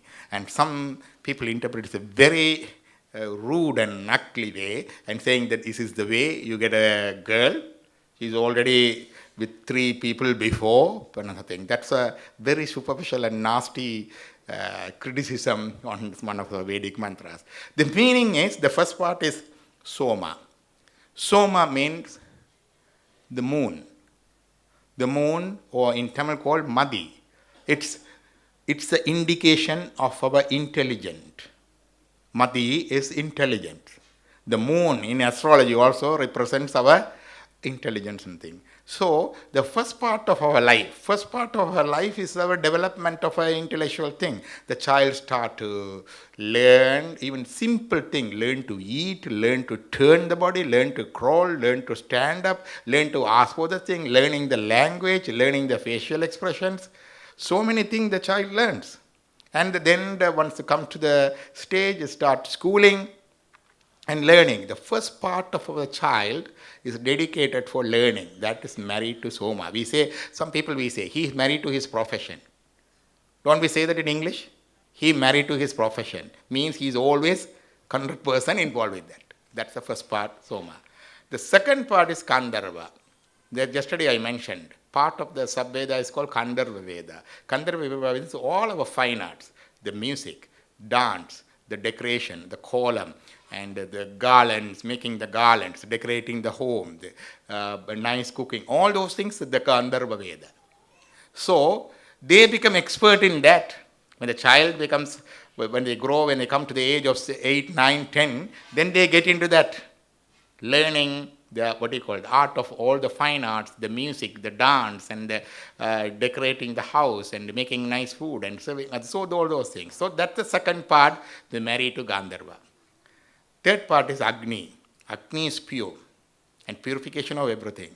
And she becomes very strong with wisdom and determination and forbearance. All the spiritual qualities she develops. So going through these 3 phases, intellectual development and involvement and development of the arts and music and home science and home running, and then come to the spiritual qualities, and then she becomes wife to that person. That's the interpretation, correct interpretation of Vedic mantra for your information. Also, yesterday they were talked about Varnashrama Dharma and Sannyasa and thing. Sannyasa is the most honored position in our religion, not only our religion, another religion too, ascetic life. Why? Because they are dedicated to the Lord, to the Lord's works and Lord's service 24/7. We all do our work, manage our temples and family and everything, but our involvement is part-time. We don't dedicate 24/7. But the 2 sectors of people, one sannyasi, other one is svacharyas or Brahmins, they dedicated themselves for 24/7. That means 24 hours a day, 7 days a week, always in the Lord's service. They cannot go on strike. They cannot stop working. And they can't do any other work. Do you imagine? They can't do any other work. That's why the highest place given for them in our religion. That's one of their understanding. Why do we give this high place for our priests and Brahmins, and also for sannyasis and gurus? That's another thing. That's most thing. And again, saying that Saiva is slightly different. Unlike Viveka Chudamani, that's one of the great work of Adi Shankara. I think second or third song, it says it's rare to be born as a human being, even then it's rare to be born as a male, and even then it's rare to be born as a Brahmin, and even then it's rare to learn Vedas, and even then it's rare to practice what you have learned in Vedas. Even then it's rare to attain jnana. That's he explained about jnana. Indirectly, he indicates what he calls jnana is only for the males, and jnana is only for the Brahmins. That's in those days, even in Brahmasutra Pasha, he's mentioned that, and Swami Vivekananda mentioned that. But it's a great respectful saint. But this was the things there at that time. But in Saivism, our Saiva Siddhanta, if you see our Periya Puranam, our 63 saints, we have ladies there. Mangayar Karasiyar was there. Isanyaniar was there. And Karakkalamyar was there. They were the lady saints. That's one of the revolutionary things. And there are many things there, but these are the few things to mention. And also, we do have people from all walks of life. One person was a potter, one person was a washerman, one person was a hunter, one person was a fisherman, one person was a butcher. So different walks of life. And they were kings, they were ministers, they were Brahmins, and Brahmins in the civil service like Surutondar and thing. So military service. So these different walks of life people, they attain jnana, lotus feet of the God. And one important thing is they haven't given up anything. They are just conducting their ordinary life as you and me do. They still have their family. They are still running their business. The fishermen still go for fishing. The hunters still go for hunting. The butcher still butchering the animals and selling the meat. But still able to attain this jnana without changing anything, without changing the uniform, without giving up anything. And only two of them were sannyasins. One is Murti Nayanar, another one is Tirunavakarasar. Among 63, only two of them were sannyasins. That is the revolutionary revelation of Saivam to our community. It reassured us. To be a jnani and to be a guru, we all have our mental pictures. Jnana should be so nice, so pure, and so calm. He doesn't have any angry. He's very, the Nadandal, Pullum, Chaha. This the description is there. Even Bhagavad Gita, Krishna describes about all these qualities of jnanis. Amanidvam, that means there's no pride. And Adamparam, there's no anahankara, Adamparam illamal irukkirathu, and seclusion in lonely places, and always seeing what he called the sufferings of life, and what he called getting vairagyam, that is detachment from that. But it's called our illness and all those things, and they need to see always, and what they call indriyardeshu vairagyam. Vairagyam, that's getting the vairagyam. And not relishing in the material world. Whatever that comes, they came to the calm and quiet mind. They don't get angry and they don't get frustrated, another thing. But when you come to Periya Puranam, we see a completely different picture. Even though there are saints like that, but some of them are not like that, like you and me. Talks about we come to the Lord and serve the Lord, and we get angry, we get frustrated, we shout, we do behave bad, behave mad sometimes. Sometimes at home my wife asks, oh, you talk all those things on the radio and meetings, and are you saying this or are you behaving like this? Because we were like that. But still there is a reassurance from Periya Puranam. If we pay our love and devotion to the Lord, we are also guaranteed of liberation. That is one of the main diversion from any other faith in the world, and including from other sub-faiths along Hinduism in Saivaism. That's one of the things I need to make a difference. I need to mention that different. And there's what they mentioned about yesterday, a few speakers mentioned about Samanam, Jainism. And we always talks about it, Samandara did this, and they attacked Jains, and they fought with Jains, they argued with Jains, and triumphed over Jains, and re-established it. What is wrong with Jainism? Now we are living in a multicultural society. When we teach these things to our kids, they will ask, oh, what the horrible thing you did or your forefathers did. So Jainism is a beautiful religion. It's wrong. We call all these religions in our Indian philosophical system, it's called darsanas. Darsanas mean the envisions. They're all searching for the truth. But they see the truth to that extent only. Even the atheism, it's called Logayadam. Logayadam says there is no God. Did you see the God? There is no God, no karma, no pavan, no punyam. Just life is short. Enjoy this life and go. That's its Lokayadam. Even Lokayadam itself considered as a darshana in our philosophical system, because they also search for the truth, but the truth they per se is only that much. For the Jains, they accept karma, they accept rebirth, but one of the things is they insist on turavu. You leave your home and you leave your family to get liberated. Until the time you will be born and born.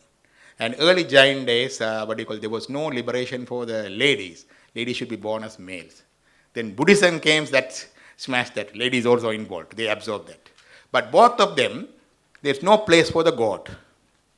There's no place for the God. There is karma, there is liberation, and births and these things.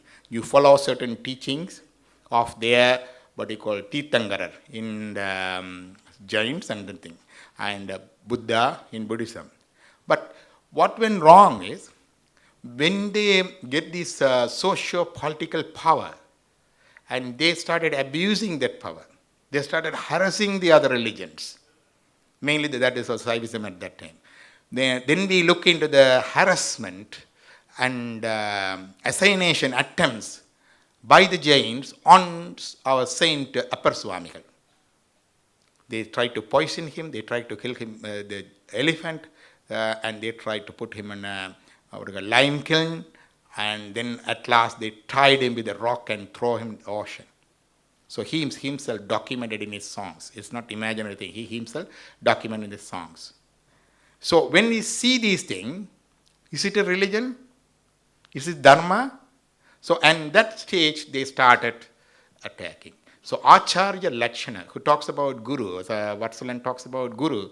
The Guru and the Acharya Lakshana is two. One thing is an Acharya, one who should strengthen the faith among his followers, our faith. In our Hinduism, our Saivaism, we talk to our people to strengthen our people's faith and practice.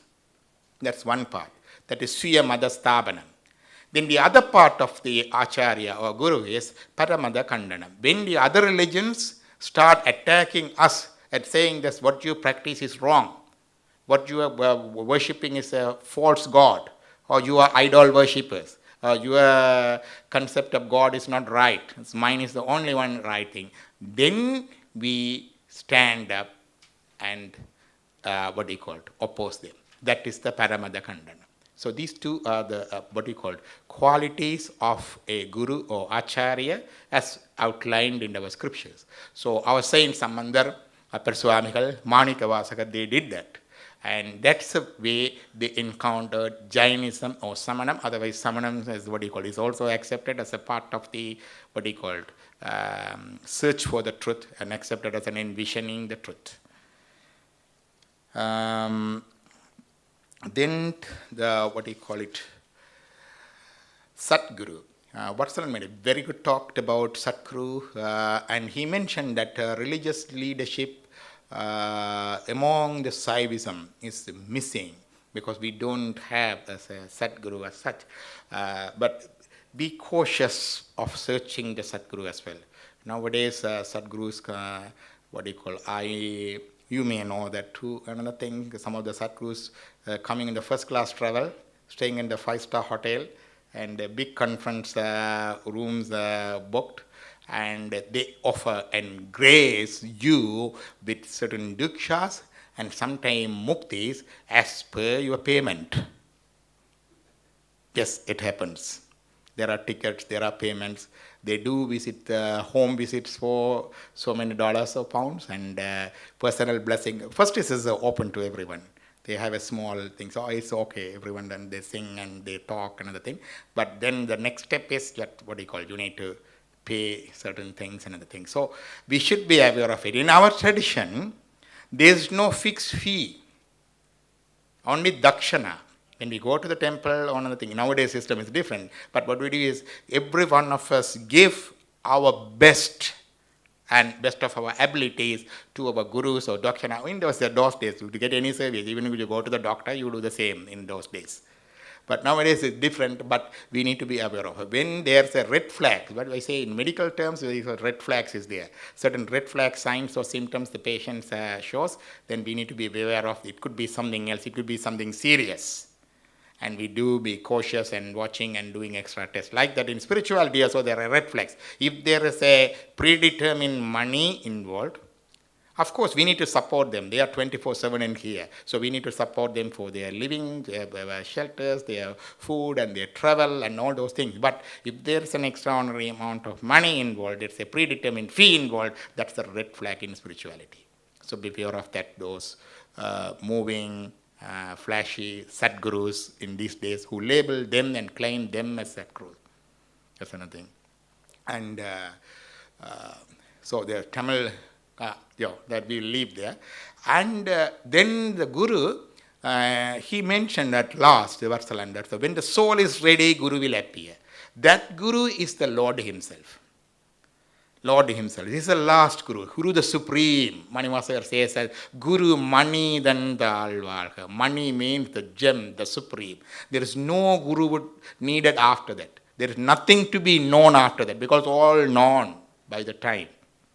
So that's the last. The Lord Himself comes as a Guru. How does it come as a Guru? He takes the form of human body. Who is the human body in the term of the Guru, whoever it is who is there? And his soul, the Guru's soul, the Lord takes as a temporary body. It's called Saitanya Sarira. And He grace and He blesses the devotee through that Guru. It's not that Guru is having a personal power, he can do some magic and other things. It is the God who uses and utilizes the human Guru soul as his body and blessing him. That is the last Guru when we reach the door. But until that time, we need to have several Gurus. We need to have Guru to learned alphabets, Akshārambam. We need to have an English Guru, we need to have a Tamil Guru, a Guru for the physics, Guru for the chemistry, Guru for the professional courses like medicine, law and all those things, a Guru for the Bharatanatyam, Guru for the music, all those things are Gurus. But ultimate Guru, the Supreme, who is showing the sun mark, the path to God, will come at last. So never hesitate. Some people ask to how to get the Diksha and other thing. The basic qualification is whoever having the faith,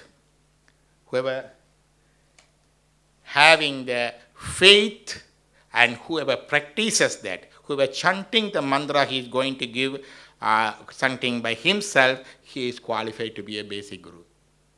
So take that and Only the God is the one directing to. So don't wait for some, what do you call, Lord Shiva himself comes and says, Kuru, until that time I will wait another thing. We need to do these things. We need to take our mantra. We need to take our diksha. We need to learn our yoga, our pranayama, our meditation, our puja, and all those things we need gurus.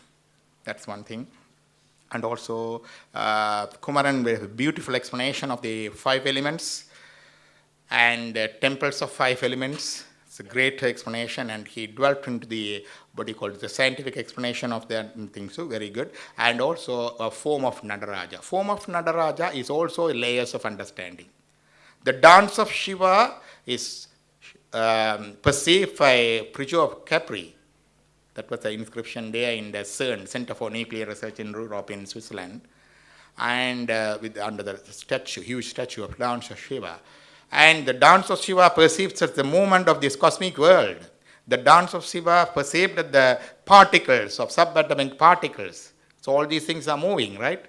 All these electron, protons are moving, and the planetary system is moving, our universe is moving, and this constant move is called the gross dance, Thula Nadana. That is only one aspect of the Nataraj dance. The second thing dance is called Thula Nadana, then the Shukshuma or subtle dance. The subtle dance happens within himself, his actions, his will. There is a movement within him. He is not still and not doing nothing. And that itself, a dance within him, that's the second subtle dance. And third dance is happening Jnana Nadana, each and every soul. He dances on each and every one of us, our soul. This is called Jnana Nadana. This is 3 basic explanations. There are further explanations. The dance is there for the souls also liberated. Constantly it happening. The dance is there for the souls who have never taken birth yet, that waiting for that, who are covered by the darkness of ignorance, anava. So all these different forms of dance is there, well explained in the agamic textures. But there are many more dimensions of Lord dance. Oiviladana uvamanil irandana. It never ceases. Incessant dance of Lord Shiva. It's always happening. And that's one of the explanation. And the 5 elements, and there is also called the, what do you call, elements we called it, and also energy. So we called our goddess Shakti. So Shakti means power. If you want to worship Shakti, the most powerful one, to whom where do we need to go? I think we need to go to a nuclear plant. Because the nuclear power is the most powerful, as more dreadful, as most fearful, and if you utilize correctly, it's most useful energy form. So why don't we go to the nuclear plant and worship instead of worshipping in the temple? Lot of destruction happening on the backside, right?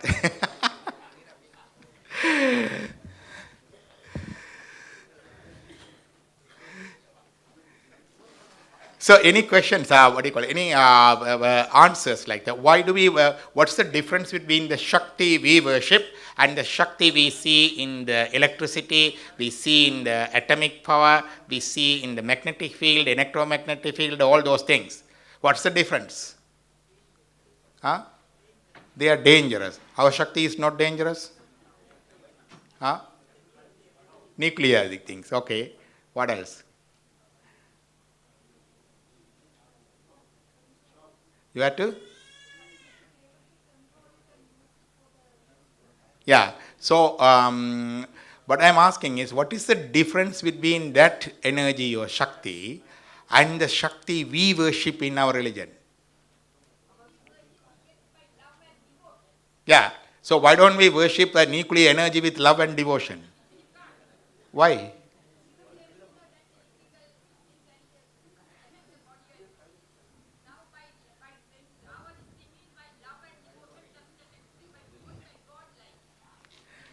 Good.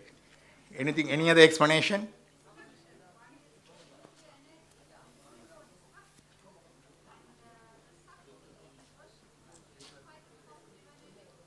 Yeah.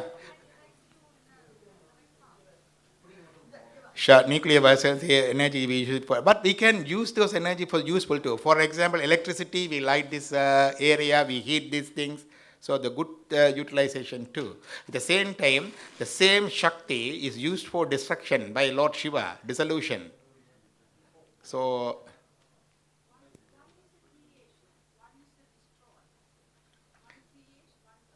one destroy. So perception, if we think that, but that's one of the other thing. We think creation is a good thing, destruction is a bad thing. Destruction is also a good thing because it leads to the degeneration, regeneration again. Imagine we eat food. If it not get digested and excreted, what would happen? Imagine, it stagnate, it smells, it stings. So destruction is also 5 minutes for me. Okay. Destruction is also part of the Lord's work. Many people are afraid of destruction, but not. It's a part of the, two sides of the coin. That's why we chant Sri Rudram in temples, where it worship Rudra both as a protector as well as a destroyer. Both as a representative of all the goods in the world and also the bad in the world.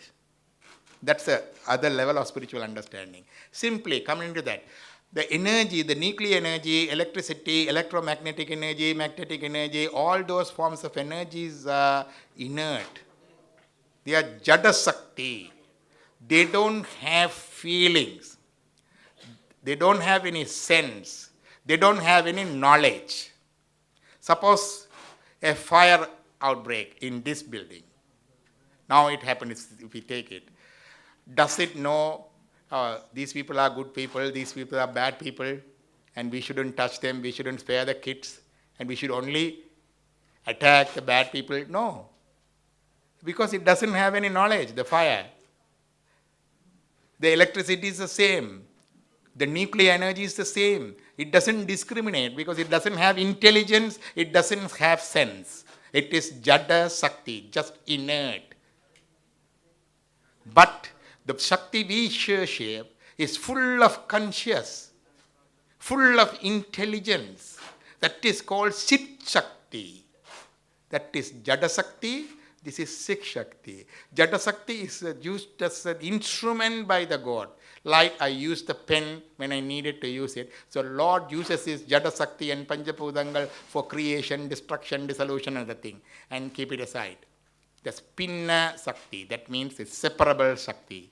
But Lord Sit Shakti is full of conscious, full of intelligence, full of sense, is inseparable Shakti. That's the difference between these things. So when we say, when we worship, there are some electromagnetic radiation comes, or electromagnetic fields comes. Okay, Minkanda Alehal.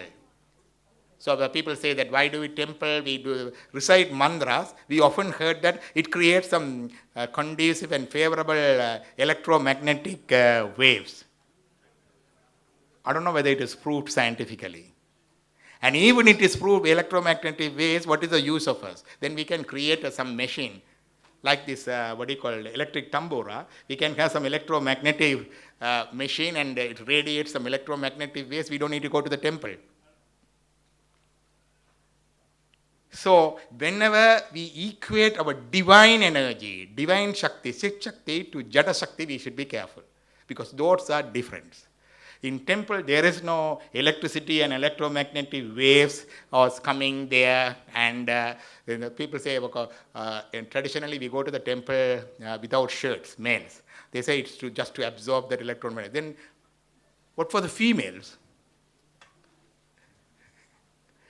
Shirt is considered as a status symbol. Angavastram is considered as a status symbol in our tradition.